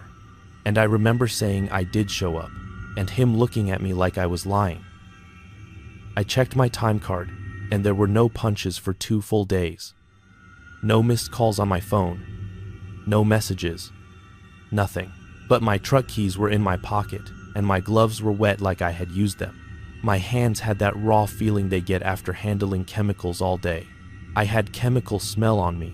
I had a new stain on my work shirt, a pale streak like something had dripped down the front, and I could not remember how. I went home that night and found the granola bar, the actual bar, unwrapped, sitting on my kitchen counter like someone set it there as a joke. It was not moldy. It looked fresh. I did not touch it. I threw it outside into the dirt.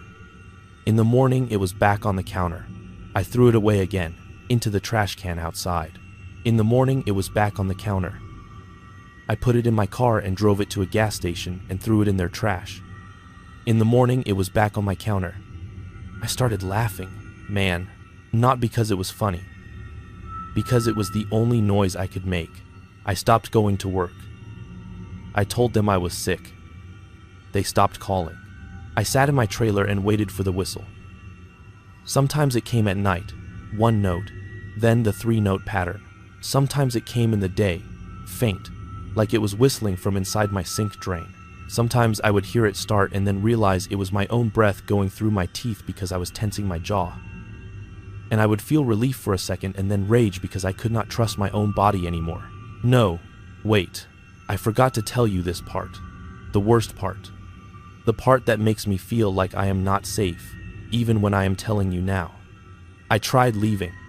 I packed a bag, put my phone in the glove box so I would not look at it. And I drove east. Just east. Toward brighter towns. More people. More lights. More noise. I drove for 2 hours, and I stopped at a diner, and the waitress called me hun, even though she did not know me. And I thought, okay, normal, I can be normal. I ate pancakes and they tasted like grease and sweet syrup. I went to the bathroom. When I came out, my phone was on the table even though I left it in the car. It was placed beside my coffee cup like it belonged there. The camera app was open. The screen showed my booth from a low angle, like someone had taken a picture from under the table. I picked it up, hands shaking, and I looked at the gallery. There was a new photo. I tapped it. It was the diner doorway, and in the doorway, right in the frame, was that tall shape, like the doorway itself was too full. I dropped the phone, and the waitress asked if I was okay, and I lied and said I was dizzy. I ran out to my car. I drove back toward home without even thinking, like a rubber band snapped, like I had never been allowed to leave. When I got back to my trailer, my front door was open. Inside, on my floor, there were bare footprints leading from my kitchen to my bedroom and back, over and over, like pacing. They were too long. They overlapped in a pattern. Perfect spacing. Impossible precision. Like whoever made them did not get tired. I cleaned them with bleach and water until my hands burned. The next morning they were back, dry and sharp in the dust like they had been stamped. That is when I stopped sleeping in my bed. I sleep in my truck now, parked behind the trailer like a scared kid, because the truck has locks and the cab is small and it smells like diesel and it feels like a place that belongs to me. But the whistle still comes sometimes. It comes through the vents even when they are off. It comes as one clean note that turns into the 3-note pattern. And when it comes, my phone camera opens by itself. And if I look, there is always a new photo. Always a doorway somewhere. My own door. My truck door. Sometimes it is in all of them at once, like it is testing how many places it can stand at the same time. I have not gone back to the turnaround. I quit that route. I quit the whole job a month later because I could not drive out into empty land without my hands locking on the steering wheel. I do not go to ruins. I do not take photos at night. I do not even like doorways anymore, dude. I know that sounds ridiculous, but I catch myself stepping through too fast, like the frame might touch me. I keep the lights on in my trailer until sunrise, even if it makes the electric bill stupid. The older couple who own the gravel strip asked why my truck is always running at night, and I told them the battery is bad. That is a lie. I run it because the engine noise smothers the whistle sometimes. Not always, but sometimes. And those few minutes of not hearing it feel like water when you are dying of thirst. The proof is still on my phone. I tried deleting the photos. They come back. I tried smashing the phone. It still turned on with a cracked screen, and the camera still opened. I bought a new phone. The first night, the new phone whistled through its speaker. One clean note, and the camera opened, and there was a picture of my own front door taken from outside. I do not know if it followed me from that place or if it was already waiting and that was just when it decided to show itself. I do know this, and I need you to hear me when I say it. Listen. And you might go out somewhere empty at night and take pictures for fun, and you might tell yourself it is harmless. That whistle is not a sound like we make. It is a signal. It is a way of saying, I am right behind you, and I can be behind you anywhere there is a doorway, and I can stand in the frame without stepping into the room, and you cannot prove it because it never fully shows itself to your eyes the way a person would. It shows itself in the places you trust, the little rectangles you walk through every day without thinking, and once you notice it, once you turn your head when you hear it, the world does not settle back the same way. You start checking your locks twice, then 3 times. You start leaving lights on. You start waking up with your phone camera open and a new photo you did not take. You start losing time, little pieces, then whole days. And the worst part, the part that makes my chest hurt right now, is that sometimes, when everything is quiet and I am sitting in my truck at 3 a.m. behind a trailer that needs a new roof, I will hear the 3 notes, and for a split second, I will feel something like relief. Like it is checking in. Like it is saying, I am still here. And then I will hate myself for feeling anything but fear, because that means it has gotten inside my routine. It has turned into a regular sound in my life, and I cannot tell if that is what it wanted all along.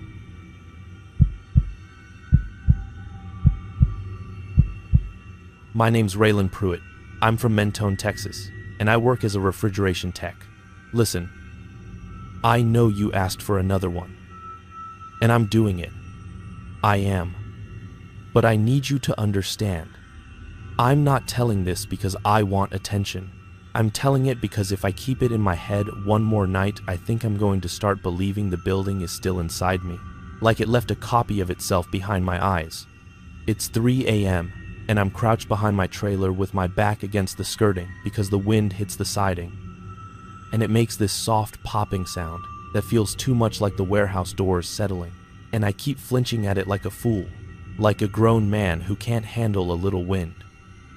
I haven't slept right in weeks.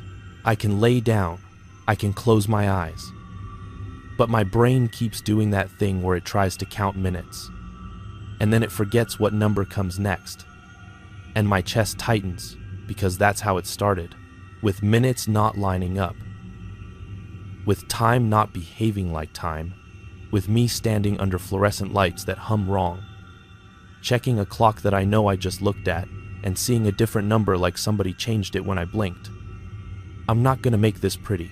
I'm going to tell you what happened the way it sits in me, jagged and ordinary and disgusting, because it was ordinary at first. So ordinary I almost get mad at myself for not laughing it off. That day, the first day, I ate a bowl of off-brand cereal, the kind that gets soggy fast, and I poured too much milk. And I remember the milk because it had that sweet smell like it was close to turning. I wore my dark green work shirt with the chest pocket stretched from my phone and the little snap button that never stays snapped. And my jeans had a smear of white sealant on the thigh from a job 2 days earlier when I patched a cracked line, and I wiped my hand on myself without thinking. I've tried to scrub that smear out. It's still there. I can look down right now and see it in the porch light, like a mark that refuses to be washed away, like a little reminder that work follows you home. I punched in at 6:58 p.m. because my shift starts at 7, and I like to be early. I like my tools laid out. I like knowing what I'm walking into. The place is a cold storage warehouse, out past the highway where the road goes flat and the sky feels too big. A big metal building that holds pallets of food and medicine and whatever else needs to stay frozen, and it runs all night because cold doesn't take a break. I'd been there almost a year, long enough to know every squeak in the dock doors and every fan that has a slight wobble and the way the lights in aisle 14 flicker. If the forklift chargers kick on at the same time, I knew it like a bad habit. That night was supposed to be routine, just me and one dock guy. A kid named Jory who mostly watches cameras and checks seals and calls me if an alarm trips. There was also a supervisor on paper, but he leaves at 9 And after that, it's just us in the building. And the cameras that don't really help because the cameras only show what the lenses see. And the lenses don't see what I'm talking about. I drove in at 6:41 p.m. and the parking lot was half empty. And the wind smelled like dust and diesel. Just a big box with light spilling from the loading bays like it was breathing. I remember the exact sound when I opened my truck door. That little creak and pop. And I remember thinking, I need to grease that hinge. And that is the kind of thought you have when you're safe. When your brain isn't hunting for danger. I walked in through the employee door with my lunch bag and my tool belt and my little notebook. And the first thing I noticed was the break room clock. It's a cheap plastic wall clock.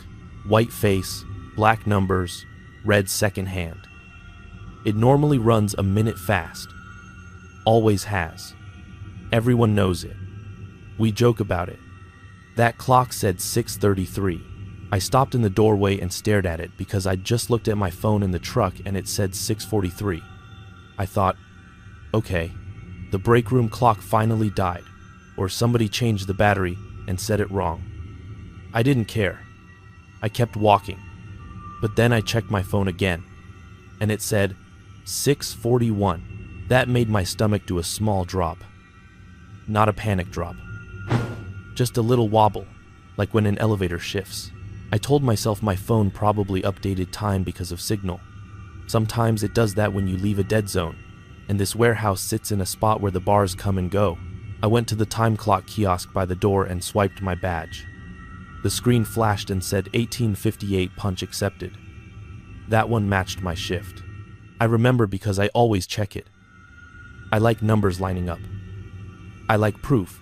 I went out onto the floor and the cold hit me like it always does when the dock doors open. That dry cold that makes your nose feel sharp. Jory was at the security desk. Feet up, hoodie pulled tight around his face. And he nodded without looking up. He said, "Evening, Ray." I said, "Evening." He said, "You hear the thunder earlier?" I said, "Yeah." Woke me up from my nap. He said, "Power flickered."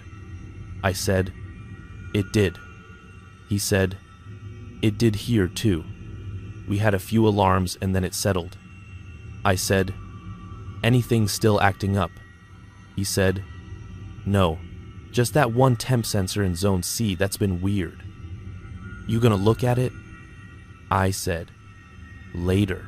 I walked into Zone C, which is a refrigerated area, not deep freeze. And it's full of tall racks and long aisles. All straight lines and repeating numbers and the hum of fans. The lights in there always hum too, a faint buzzing like bees trapped in plastic. That buzz was louder that night, just a shade louder, like the lights were straining. I noticed it because I always notice that kind of thing. It's my job.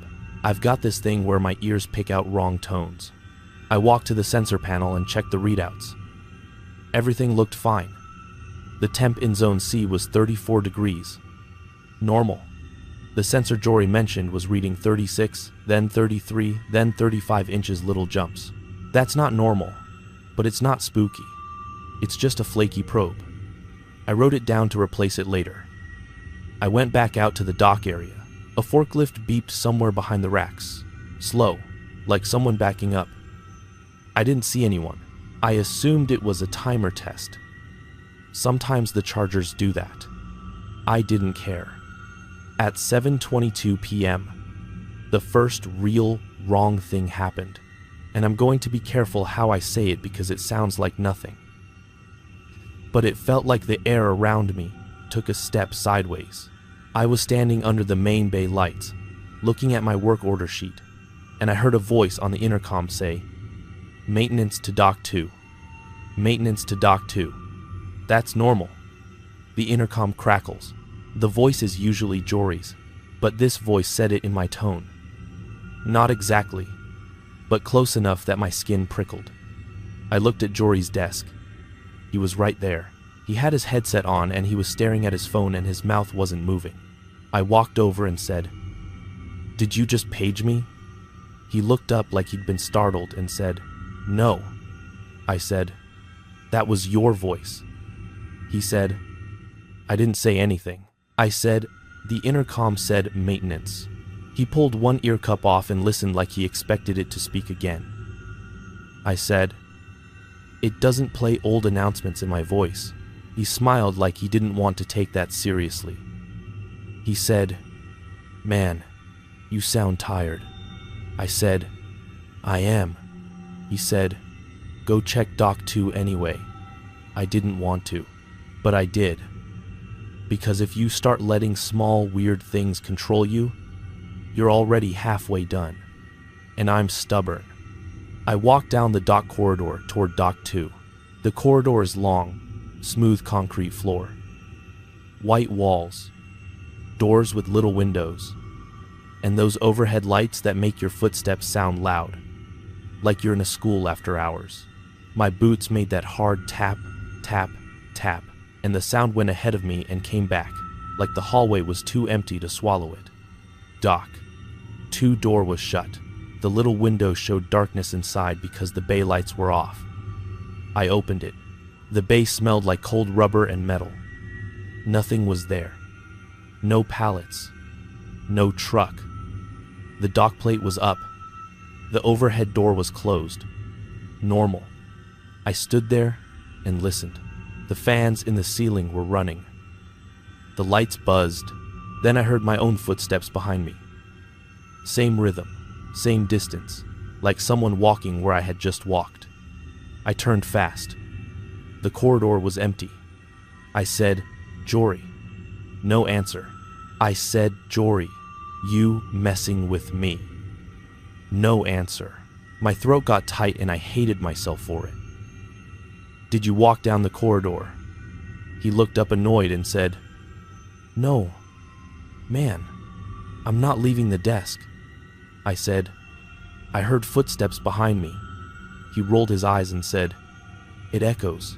I said, it echoed like it copied me. He laughed and said, okay. No, wait. I need to be honest. It would have mattered if I'd left. It would have mattered if I'd just gone home and slept and never stepped back in there. But I didn't. I stayed, because that's what you do. You finish the shift. You don't run from a warehouse because a hallway sounded wrong. I checked the condenser unit on the roof monitor panel at 9:47 p.m. Everything normal. Jory went on a smoke break at 10:05 p.m. and came back at 10:17 p.m. and he told me the sky looked weird, like the clouds were still, even though the wind was moving. I told him he was looking for patterns. He said, maybe you're the one looking for patterns. We both laughed. That laugh feels like another life now. At 11:38 p.m. we had a power dip. Not a full outage. Just a dip. Lights flickered, fans slowed for a second. The intercom popped. Jory swore he saw the camera feeds freeze and then jump forward like a skipped tape. He said, it just ate a second. I said, it didn't eat a second. It dropped a frame. He said, same thing. Then he said, I don't like this. I said, it's fine. I wish I'd listened to the little part of me that said, this is the trigger. This is the moment the building noticed you were paying attention. The break room clock said 12:11. My phone said 12:03. The time clock kiosk said 23:58. I stared at all three like I could bully them into lining up. Jory walked in behind me and said, what? I pointed at the clocks. He looked and his face went blank for a second, like his brain stalled. He said, that's weird. I said, yeah. He said, which one is right? I said, my phone should be right.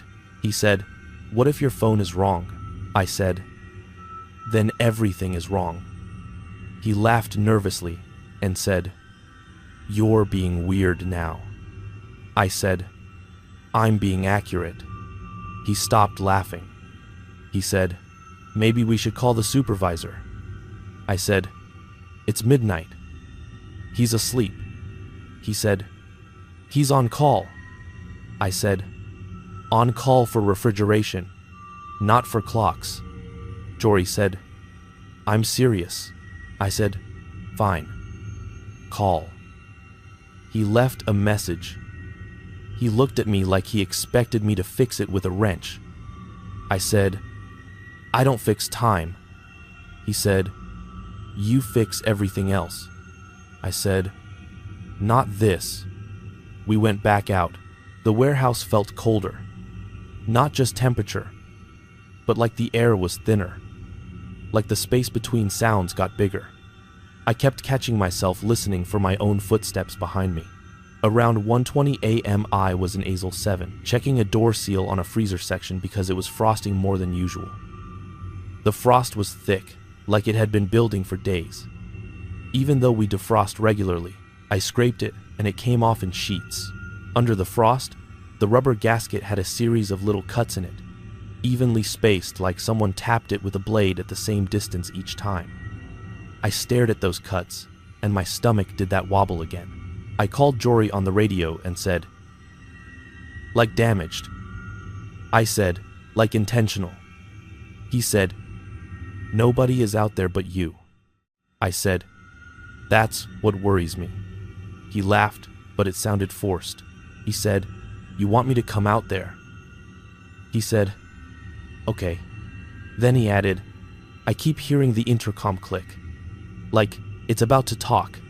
I said, "Don't listen to it." He said, "That's easy for you to say." I finished the seal patch and moved on. At 2:07 a.m., the intercom spoke again. "Maintenance to Dock 2. Maintenance to Dock 2. Same phrase. Same tone. My tone. I stopped in the middle of the floor, surrounded by racks of frozen boxes, and I felt my skin go hot. Jory's voice came on right after, shaky. "Raylan, did you just page yourself?" I said, "No." He said, "It is your voice." I said, "I know." He said, "I did not do that." I said, "I know." He said, "The system is locked. It takes a code." I said, "Then how?" He didn't answer. I walked toward the corridor again because the building was telling me to. And I hate that. I hate admitting that I followed it, but I did. I walked down the corridor and the lights flickered in sequence as I passed. Not all at once, but one. Then the next. Then the next. Like the hallway was counting me. I got to Dock 2 and the door was open. I know it was closed before. I felt that immediate spike in my spine like cold water. I stopped at the threshold and looked in. The bay was lit now, not by the overhead lights, but by the dock leveler light.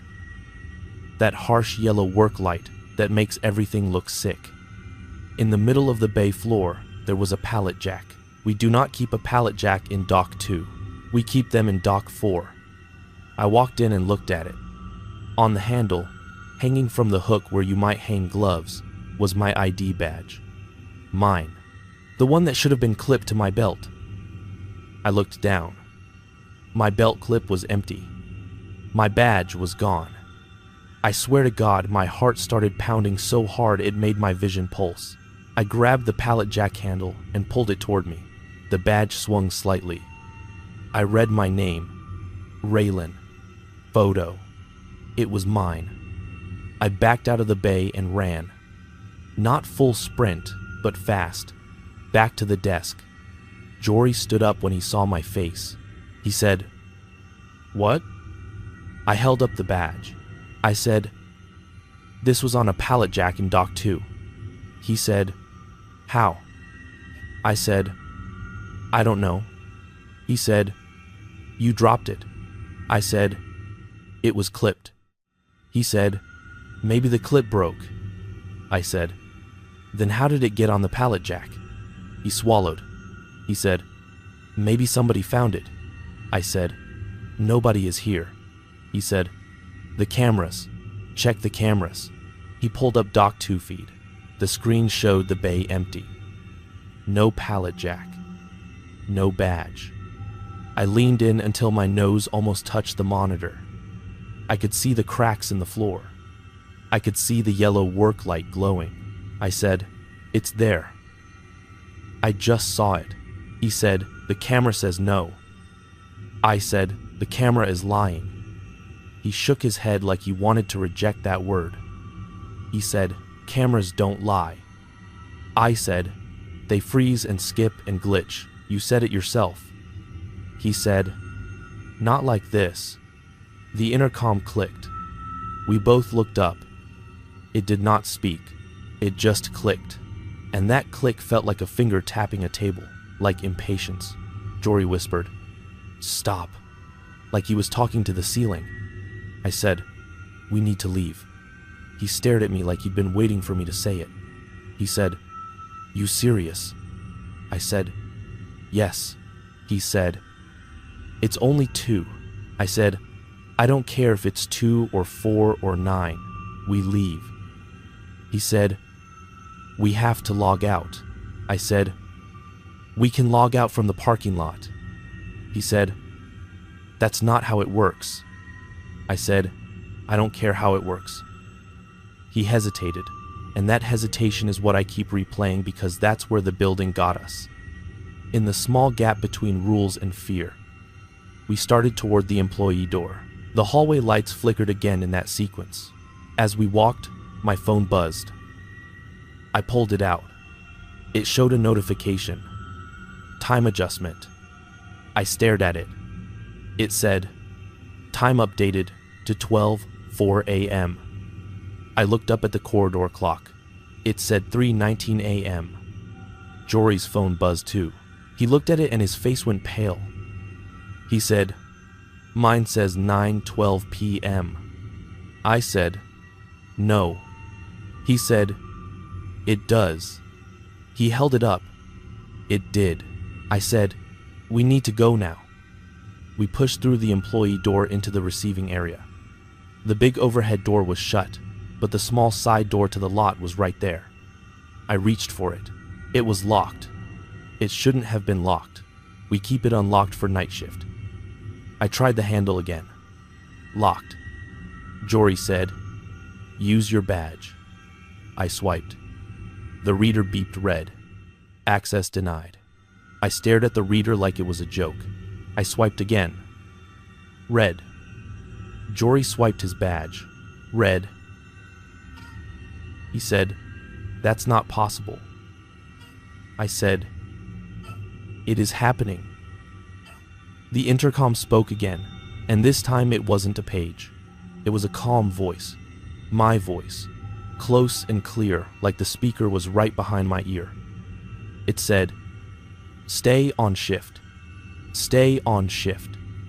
Jory made a sound, like a small gasp. He said, "It's talking to us." I said, "Don't answer." He said, "I didn't." I said, "Don't even whisper."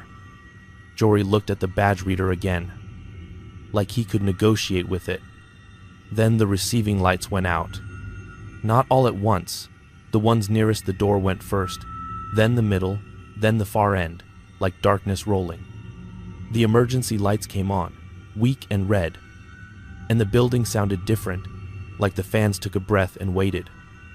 I heard footsteps on the concrete behind us. 2 sets, matching ours, too close. We both turned at the same time. The receiving bay behind us was empty, but the footsteps continued, like an echo with a body. Jory grabbed my sleeve hard and said, "Ray." I said, "Don't." He said, "It's right there." I said, "There's nothing." He said, "I can feel it." Then the overhead door, the big metal roll-up, started to rise. Slow, grinding. We hadn't touched the button. The control panel was across the bay. It rose just enough to show the night outside. The dark lot, the pale strip of gravel. Cold air pushed in. The door stopped at maybe 2 feet high, just enough for a person to crawl under if they wanted. The intercom clicked again. Then my voice said, "Go ahead, clock out." The tone was almost friendly, like it was offering. Jory whispered, "It wants us to crawl." I said, "No." I said it too loud. The intercom stopped. The roll-up door dropped an inch, like a flinch. The footsteps behind us stopped. Then, from the dark gap under the door, I saw movement. Not a person crawling, not a hand, just a shadow sliding across the gravel like something passing right outside. The shadow moved against the direction of the parking lot lights, like the light source was wrong. My mouth went dry. Jory made a little choking sound. He backed up until his shoulders hit a pallet stack.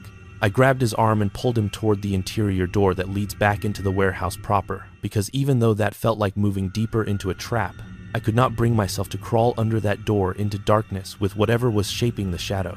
We stumbled through the door into the main floor. The emergency lights made the aisles look longer, like the racks stretched. The fan started up again with a high whine.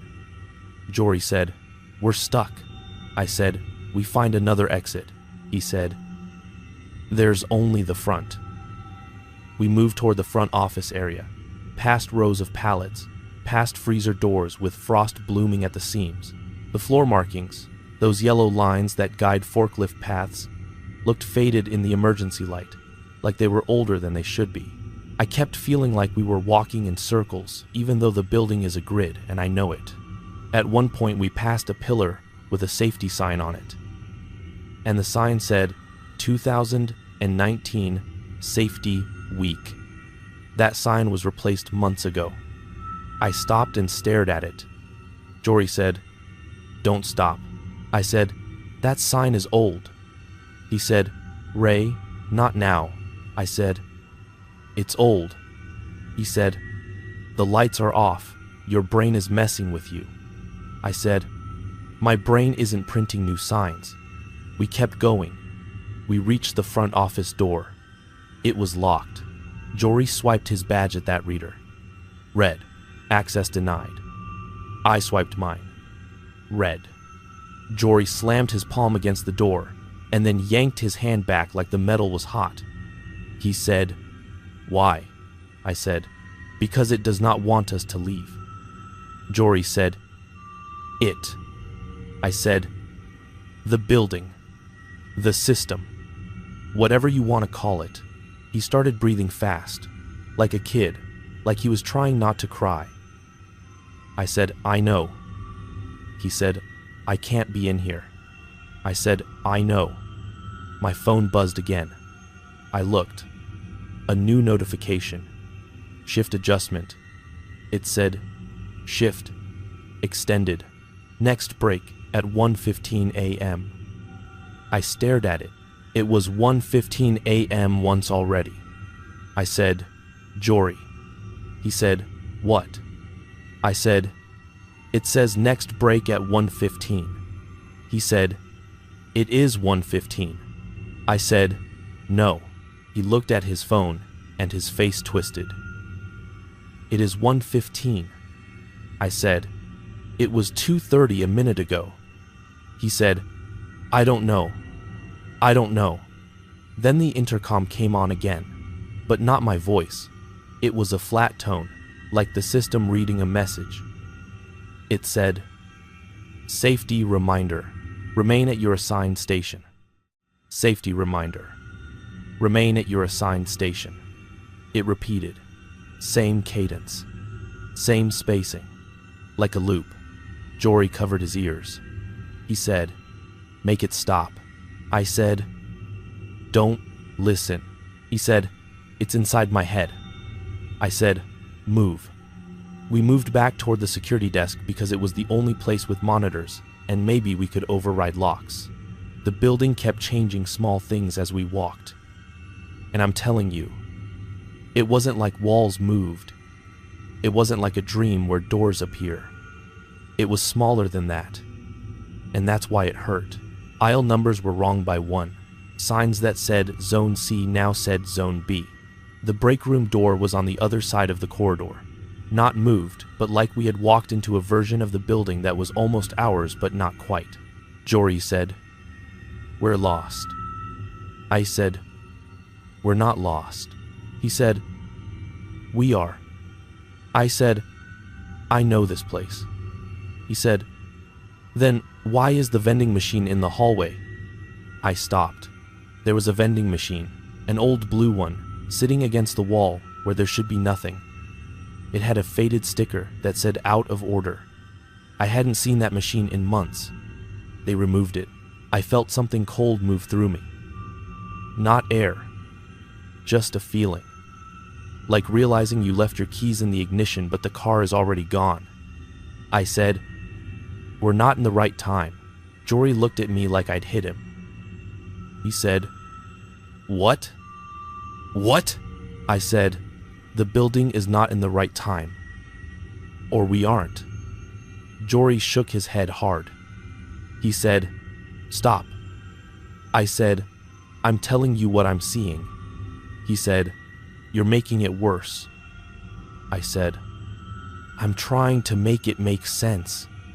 He said, "It will not make sense." The intercom stopped looping and went quiet. That silence was worse. Jory whispered, "It's listening." I didn't answer. We reached the desk area. The monitors were on, but the camera feeds were wrong. Not glitchy, wrong. One screen showed the dock with bright daylight outside, like noon. Another showed the break room with the clock reading 7:04. And there were people in the break room. People I recognized. But they were moving slow, like the frame rate was off, like they were underwater. Another screen showed AL 7, and on it I could see me, standing there, looking up at the camera. But my shirt was a different color, like a lighter green. And I wasn't with Jory. Jory leaned in and said, "That's you." I said, "I know." Jory said, "That is right now." I said, "That is not right now." He said, "It is. Look." He pointed. On the screen, the version of me lifted a hand and touched my belt where my badge clip should be, and then turned and walked out of frame. In real life, my badge was still in my hand because I'd taken it off when it started failing, like that would help. I held it up in front of the screen. Jory saw it. He swallowed. He said, "That's not a camera delay." I said, "No." Jory said, "That's a different you." I didn't like him saying that. I didn't like it at all, because the moment you name it, it gets weight. I said, "We need to cut power to the intercom and the badge system." Jory said, "We can't." I said, "There's a panel." He said, "Only supervisors have keys." I said, "Then we find the keys." Jory said, "The supervisor isn't here." I said, "Then where are the keys?" He stared at the desk drawer. He reached for it and stopped. He said, "I don't want to open it." I said, "Why?" He said, "Because it feels like it wants me to." I said, "Open it." He opened it. Inside was a ring of keys. Not the normal set. The normal set is a small ring with 2 keys. This was a heavy ring with a dozen keys. Old brass. Some with worn labels, like someone had written on masking tape years ago. One label said 2019. Another said Office 2. Another said Dock 2. My skin crawled. Jory whispered, "Those aren't ours." I said, "They are now." He grabbed the ring like it burned and yanked it out. The moment he did, the intercom clicked and my voice said, "Good." Jory froze. He looked up at the ceiling speaker like it was a mouth. He said, "It liked that." I said, "Don't react." He said, "How do you not react?" I said, "You just do." We ran. Not full run because the floor is slick and the aisles can bite you, but fast, toward the electrical closet near the front. The building felt longer. The corridor stretched. No, wait, that's not right. The corridor didn't physically stretch, but the distance between us and the door felt like it kept resetting, like we were walking and the end stayed the same distance away. I know how that sounds. I know. But I'm telling you what my legs did and what my lungs did. I was breathing hard like I'd been running a mile. And yet we hadn't reached the door that should have been 30 steps away. Jory started sobbing under his breath. He said, "We're not moving." I said, "We are moving." "Look at the floor lines." He said, "They're repeating." I looked down. The yellow safety line had a splice mark, a little crack in the paint shaped like a fork. We passed that fork mark once. I stopped. Jory crashed into me. I said, "We passed this mark 3 times. Jory said, "I told you." I said, "Okay, okay. We can't walk out. We have to change something. We have to break the loop." Jory said, "What loop?" I said, "The building. It's making a path that returns." Jory said, "How do you break that?" I stared at the keys. My mind latched onto the only thing that felt like an action. I said, "We go to Dock 2. Jory's head snapped. He said, "No." I said, "That is where it keeps calling me. That is the center." Jory said, "That is where it wants us." I said, "It already has us. We can't leave. We either go where it wants and see what it's doing, or we walk in circles until we drop." Jory shook his head hard. He said, "I kept expecting to hear our own footsteps behind us. But I heard something else.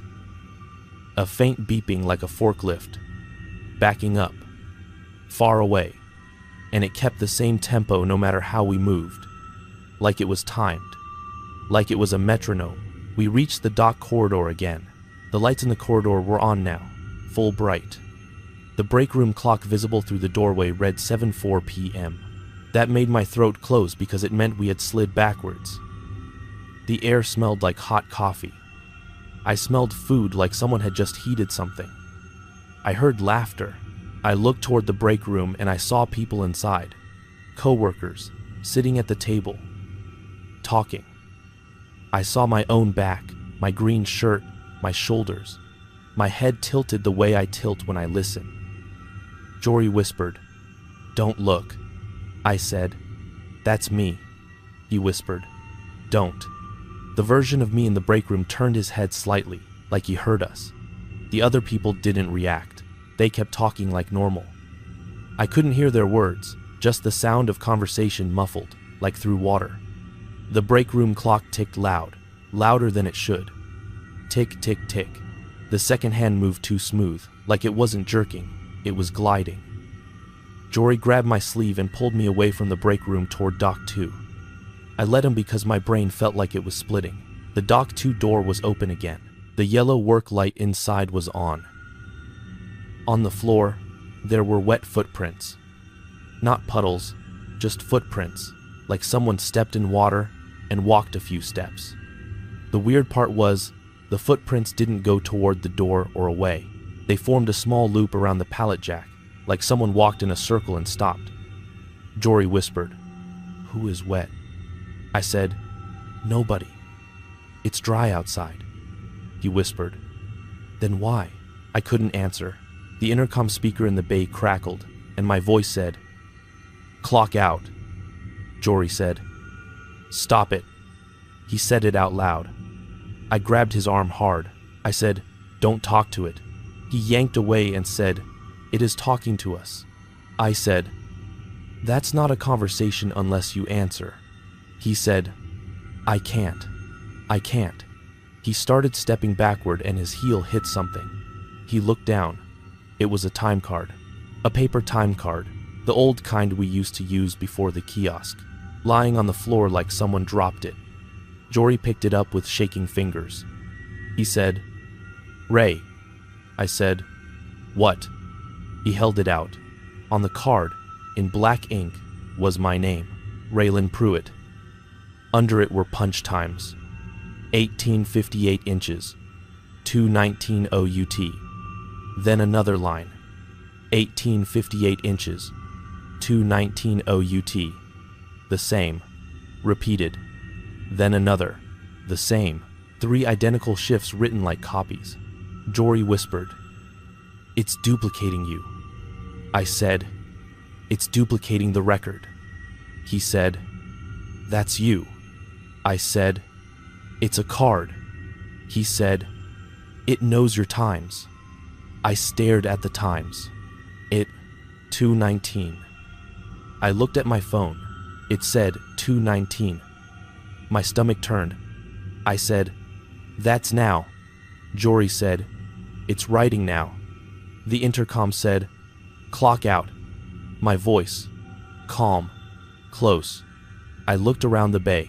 The yellow light made hard shadows. The pallet jack handle cast a long line across the floor. The wet footprints shimmered. Jory breathed fast. Then, from the dark gap under the roll-up door where it met the ground, I saw something that made me forget how to swallow. It moved like a scanner, slow, straight, sweeping left to right across the bay floor. When it passed over my boots, it paused. It paused on my boots like it was reading them.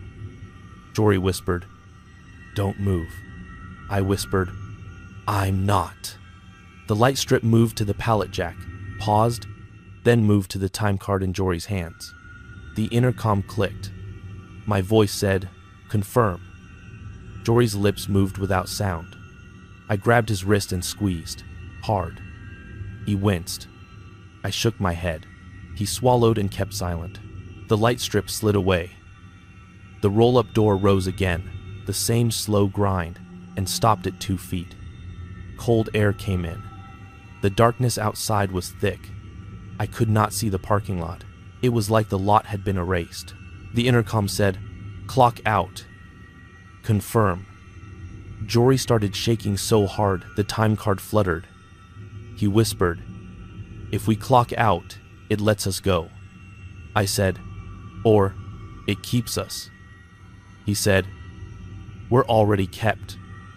I said, "Not like that." He said, "What do you mean, not like that?" I said, "If we confirm, we become a record. We become a loop. We become something it can replay." Jory looked at the time card again, and I saw his eyes fill. He said, "I don't want to be replayed." I said, "Then don't." He took a step toward the door gap. I yanked him back. He shouted, "Let me." I said, "No." The strip of light under the door flickered, like it didn't like us arguing. The intercom went silent. Then the footsteps started, behind us in the corridor. 2 sets, matching ours, coming closer. Tap, tap, tap, concrete, tap, tap. Jory's head snapped toward the door. He whispered, "Someone is coming." I said, "There is no one." The footsteps reached the bay threshold. I saw shadows fall across the floor from outside the door. 2 shadows, shaped like legs, like people standing in the doorway. I did not see bodies above because the yellow work light didn't reach high enough. Jory whispered, "It's us." I said, "Don't say that." The shadows stepped into the bay. The footsteps continued, but they did not match the shadows, like the sound was delayed. The shadows moved wrong. They slid slightly, like someone wearing socks on ice. Jory made a small sound and backed up until he hit the pallet jack. The badge swung and tapped the handle with a small plastic click. The intercom clicked on immediately, like it heard that tap. My voice said, "Confirm." I snapped. "Stop. I didn't mean to." It came out hard. The shadows paused. The roll-up door dropped an inch. The light strip under it vanished. The bay felt like it held its breath. Then, behind us, deeper in the bay, I heard another sound. The time clock kiosk beep. The kiosk is not in Dock 2, but the beep sounded clear. Then again, beep, beep, like someone swiping a badge. Jory whispered, "It's clocking someone in." I said, "No." I said it, but I didn't believe it. The time card in Jory's hand twitched, like a breeze touched it, even though the bay air was still.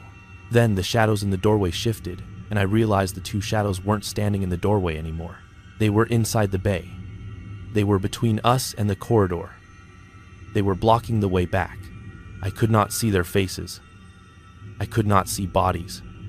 Only the sense of two vertical presences, like columns, like the air was denser there.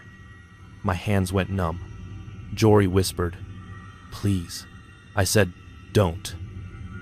I said, "Listen to me. We have to do something that isn't the script. We have to do something the building can't predict." Jory said, "Like what?" I looked at my badge, swinging on the pallet jack. I looked at the keyring. I looked at the roll-up door gap. I thought about the time card repeating my shift. I thought about how the camera showed a different me. A me who had already touched his belt for his badge and walked away. I thought about the idea that the building was making versions, recording them, replaying them, and I felt a cold certainty settle that it wanted us to become part of that record. I said, "We break the record." Jory said, "How?" I said, "We destroy the time card." Jory stared at me. He said, "It's paper." I said, "It's not just paper. It's a confirmation. It's a thing it can hold." He said, "We're going to anger it." I said, "It's already doing this." Jory's hands trembled. He held the card like it weighed 100 pounds. The shadows in front of the corridor didn't move, but I felt them, like standing near a generator, that pressure in your ears. I reached out and took the time card gently from Jory. My fingers brushed his and he flinched. I folded the card once, twice. Then I tore it. The rip sounded too loud. The moment the paper tore, the intercom screamed. Not words, just static. A harsh blast that made me clamp my teeth. The emergency lights flickered. The yellow work light dimmed. The roll-up door jerked upward a foot, then dropped back down. The shadows in front of the corridor shuddered, like heat haze. Jory yelled, "Stop!" I shouted, "Don't talk!" I tore the time card again, into smaller pieces, ripping my own name in half. The static cut off abruptly. Silence hit like a wall. Then my voice came on the intercom, but it sounded wrong, stretched, like the pitch was off. It said, "That is not your decision." I froze. Jory froze. The shadows slid forward an inch. I threw the torn pieces of the time card onto the floor and stomped them, grinding paper into concrete like that would erase the ink. I heard a beep again. The kiosk beep, and it came from inside my head, like my brain was the kiosk. Then I felt something on my belt, a tug. I looked down. My badge clip, the one that had been empty, had a badge on it now, not mine. It was a badge with my photo, but the name was wrong. It said Ray Pruitt, shortened, like a nickname somebody who didn't know me would use. The expiration date on it was 2019. My throat tightened so hard it hurt. Jory whispered, "What is that?" I said, "Don't look at it." He said, "It's on you." I said, "I know." The intercom said, "Clock out, confirm." The roll-up door rose again, slowly, and outside was not the parking lot. Outside was the dock corridor. Like the door opened into inside. Like the building folded. I could see the corridor lights through the gap, bright. And I could see a figure standing at the end of the corridor, facing us. It looked like a person. Like a worker in a green shirt. Like me. It raised a hand slightly. Not waving, just lifting like it was about to point. Jory made a choking sound and backed away. He hit the pallet jack hard, and my badge swung and clacked against metal again. The intercom clicked. My voice said, "There you are." I grabbed Jory's shoulders and shook him once, hard. "We are going to do one thing it won't expect," he whispered. "What?" I said. "We are going to go deeper." Jory shook his head violently. He said, "No." I said, "Yes. We can't leave through doors.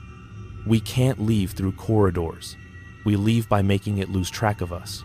We go into the coldest zone, the deep freeze, where the fans are loud and the air is biting. And we wait until daylight, until someone else comes, until a truck arrives, until the building has to behave normal because other eyes are on it. Jory said, "It will follow." I said, "Maybe, but it has rules. It likes shifts. It likes time.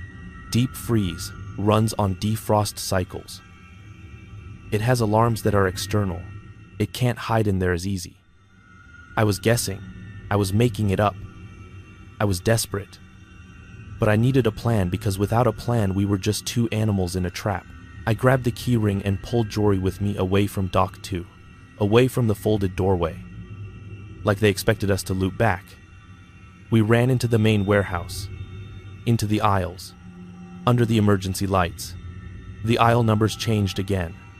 Aisle 14 became aisle 12.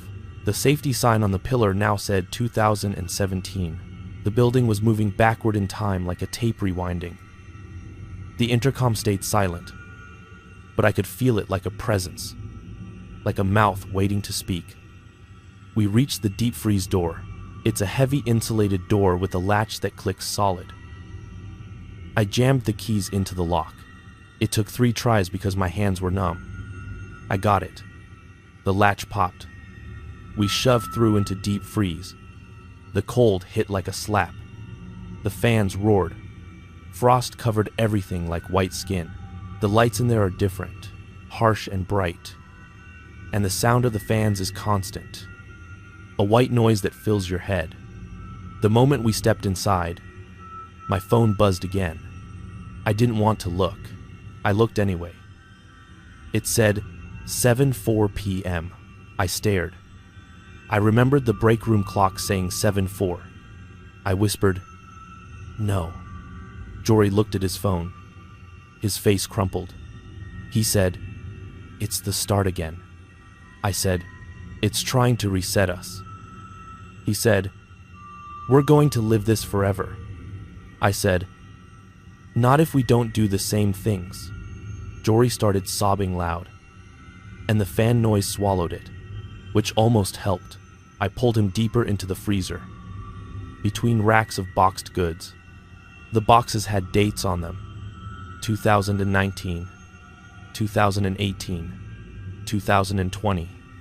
They didn't match. My brain couldn't hold it. I found a small maintenance alcove where we keep spare parts and a heater coil for emergencies. I shut the door. It latched, the fan noise muffled. Inside that little alcove, the air was slightly warmer, but still cold. Jory slid down the wall and hugged his knees.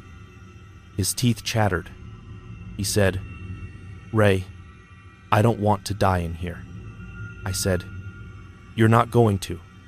He said, "How do you know?" I said, "I don't."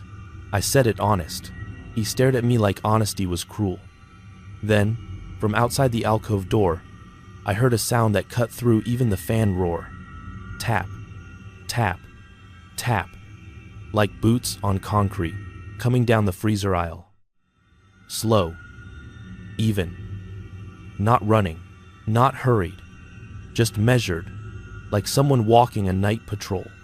Jory's eyes went wide. He whispered, "It followed." I said, "Quiet." The tap stopped at our door. Silence. Then the intercom voice, muffled, came through the freezer speaker system. And it was my voice again. But it sounded like it was speaking through frost. It said, "Clock out. Confirm." Jory put his hand over his mouth. His shoulders shook. I stared at the door latch. The latch was solid. No way it should open from outside without a key. The tap started again, but not on the floor. On the door, tap, tap, tap, like fingernails, like a code. The latch held. The voice said, "Confirm." I felt my own throat want to answer. Not because I agreed, but because a person wants to respond to their own name, to a direct request. That urge scared me more than the voice. I clenched my jaw until it hurt. Minutes passed. or seconds. I don't know. Time in that alcove was like water. My phone buzzed again. I looked. It showed a calendar reminder I never set. Shift ends 2:19. I stared at the number. 2:19. That time again. I looked at Jory. He was staring at me. He mouthed, "What is 2:19?" I whispered. "The time it wants. The time it writes. The time it keeps trying to lock." The voice outside said, "Confirm." Then, it said something new, and this is where my stomach still turns when I think about it. It said, "You already did." Jory let out a tiny sound. I whispered, "No." The voice said, "You clocked out. You came back. You clocked out. You came back." It said it like a rhythm, like a nursery thing, like it was proud. Then the taps on the door became footsteps again, moving away down the aisle, slow, even. The voice went silent. We waited. I don't know how long. I watched my phone. The time flipped between 1:15 and 2:19, and 7:04 and 9:12, like it was shuffling cards. My battery drained fast. Jory's breathing calmed, but his eyes stayed wide like a trapped animal. Because the next clear moment I have is me waking with my head against the wall and my jaw sore from clenching, and Jory shaking my shoulder hard. He whispered, "Ray, listen." I listened. The fans were still roaring, but there was another sound underneath now. A distant clatter like pallets being moved, like daylight work. I frowned. Jory whispered, "I hear a truck." I heard it too. Faint but real, the rumble of an engine, the slam of a dock plate. Real work sounds, not the building's voice. Jory's eyes filled with hope so fast it almost broke me. He said, "Someone is here," I said. "Stay quiet." We waited another minute, and then I heard a human voice outside. Not on intercom. Real. Muffled by insulation. Someone laughing. A man's laugh. Then another voice. They sounded normal. I stood up, knees stiff, and unlocked the alcove door. We stepped into the freezer aisle. Light was brighter now, more stable. It said 6:46 a.m. Jory looked at his phone. It said 6:46 too. The warehouse was lit like morning, full overhead lights. And I could hear forklifts, and the air smelled like coffee and diesel. And there were people. Real people. Day shift crew. They looked at us like we were ghosts. One of them, a guy named Al, stepped toward us with his eyebrows up. He said, "Raylan, what are you doing here?" I tried to answer. My mouth didn't work right. I said, "Night shift." I said, "We got locked in." He looked past me at Jory, who looked like he'd been through something bad. I said, "He wasn't here." Al said, "What?" Another guy walked up, holding a clipboard. He said, "Raylan, you clocked out at 2:19. I froze. My stomach dropped so hard I thought I'd fall. I said, "No." He held up the printout.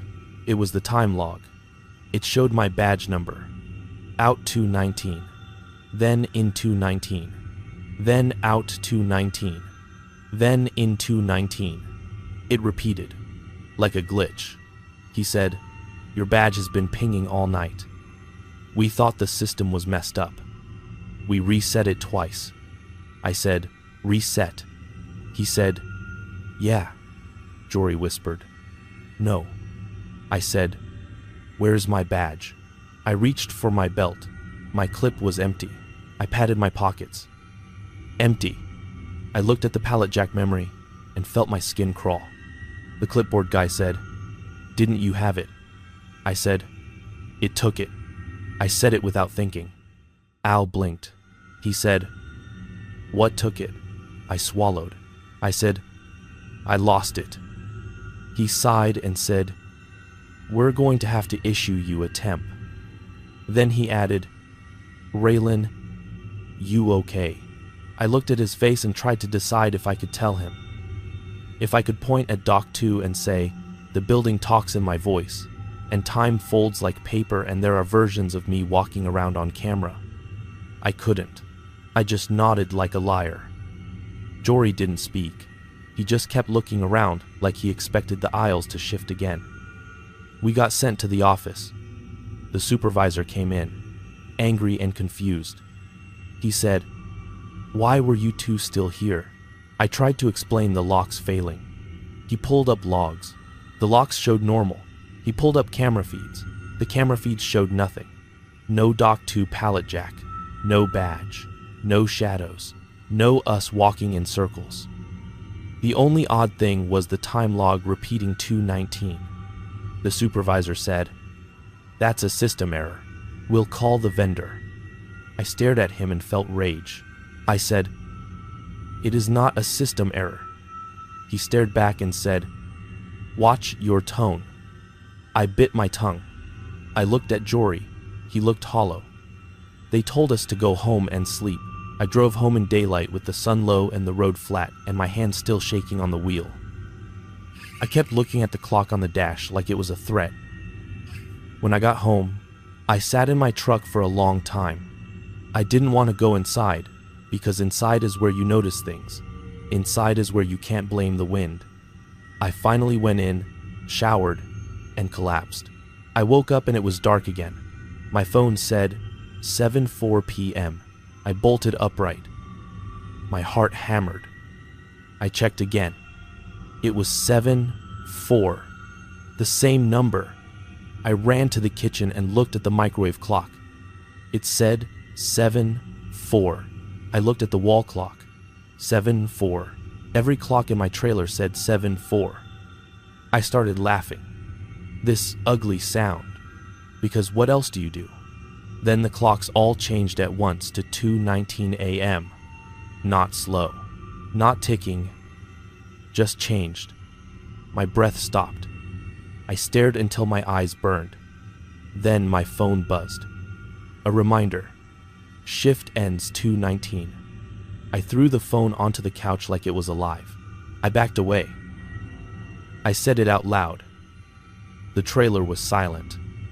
Then I heard it. Faint. From the other room. A small click, like an intercom turning on. My phone, on the couch, lit up by itself. The screen showed a call. No number, no name. I didn't answer. I didn't even touch it. I watched it ring until it stopped. Then a voicemail notification appeared. I didn't open it. I still haven't. I can't. Because I know what it will be. I know it will be my voice saying, "Clock out. Confirm." The next day I went back to work because I needed to know if it was tied to the building or if it had followed me. I told myself if I go and everything is normal, I can breathe. If I go and it happens again, I quit. Simple. I got there at 6:42 p.m. The lot looked normal. The sky looked normal. I walked into the break room. The clock was back to being a minute fast, like always. It said 6:44. My phone said 6:43. Close. I felt a small relief. Jory wasn't there. His desk was empty. The supervisor said he called out. I didn't blame him. I went to the time clock kiosk. I swiped my temp badge they gave me. The kiosk beeped and accepted. It said 1858 punch. Accepted. Normal. I breathed. Then the intercom clicked and my voice said, "Maintenance to Doc 2. I froze. People around me didn't react. Like they didn't hear it. Or like it wasn't playing for them. I walked to Doc 2 because my body did it before my brain could stop it, like a habit pulled by a string. Doc 2 door was closed. I opened it. The bay was empty. But on the floor was a new time card. Clean. White. In black ink it said my name. Raylan Pruitt. The punchlines were blank. waiting. Beside it, perfectly placed, was my badge. My real badge. The one that had gone missing. It lay there like an offering. I stared at it. My hands went numb. I heard footsteps behind me in the corridor. I turned. Nobody. Then I heard my own voice, not on intercom now, but in the bay. Close, like someone speaking right next to the left side of my head. It said, "Just confirm, just confirm." I didn't answer. I didn't pick up the badge. I backed out of Dock 2 and shut the door, and I walked straight to the supervisor's office, and I said, "I'm done. I'm not working here anymore." He stared at me and said, "You can't quit like that." I said, "Watch me." He said, "Raylan, what is going on?" I looked at his face and I almost told him. I almost said, "The building keeps time like a trap, and it knows my voice, and it prints my shift like a record, and it wants me to confirm." But I knew how it would go. He'd call me tired. He'd call me stressed. He'd say, "See a doctor." He'd say, "Cameras show nothing." And I would feel smaller. So I just said, "I can't be in here." He sighed and said, "Fine. Turn in your badge." I laughed, this short, ugly laugh, and I said, "It already has it." I walked out. I didn't go back. That was 3 weeks ago. Jory texted me once after a single message, and it still makes my throat close. He wrote, "It called my house." He wrote, "My mom answered and it was my voice." Then he wrote, "It said 219. Then he stopped responding. I don't know where he is. I don't know if he's safe. I don't know if he clocked out. I don't know if he confirmed. I just know I don't trust time anymore. I don't trust clocks. I don't trust reminders. I don't trust the way a minute feels when you're waiting for something. I cover the clocks in my trailer with tape at night because if I see 7:04, my stomach flips. I set my phone to silent and I still flinch when it lights up.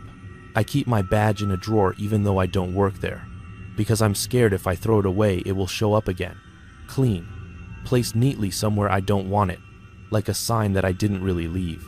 Sometimes I wake up and I'm standing in my living room with my shoes on and my keys in my hand and my phone open to the calendar, and I don't remember getting up.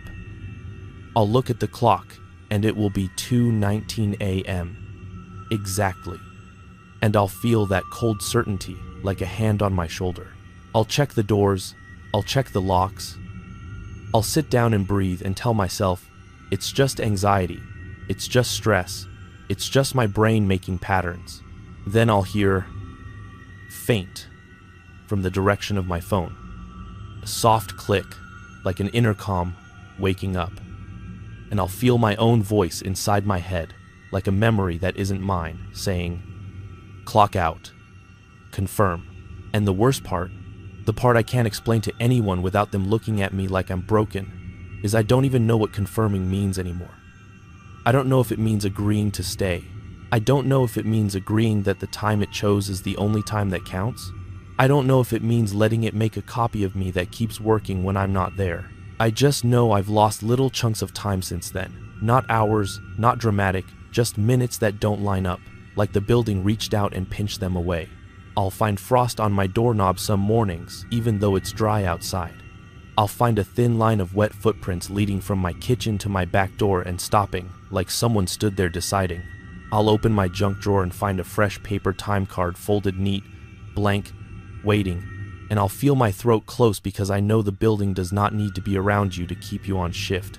It just needs you to believe you still are.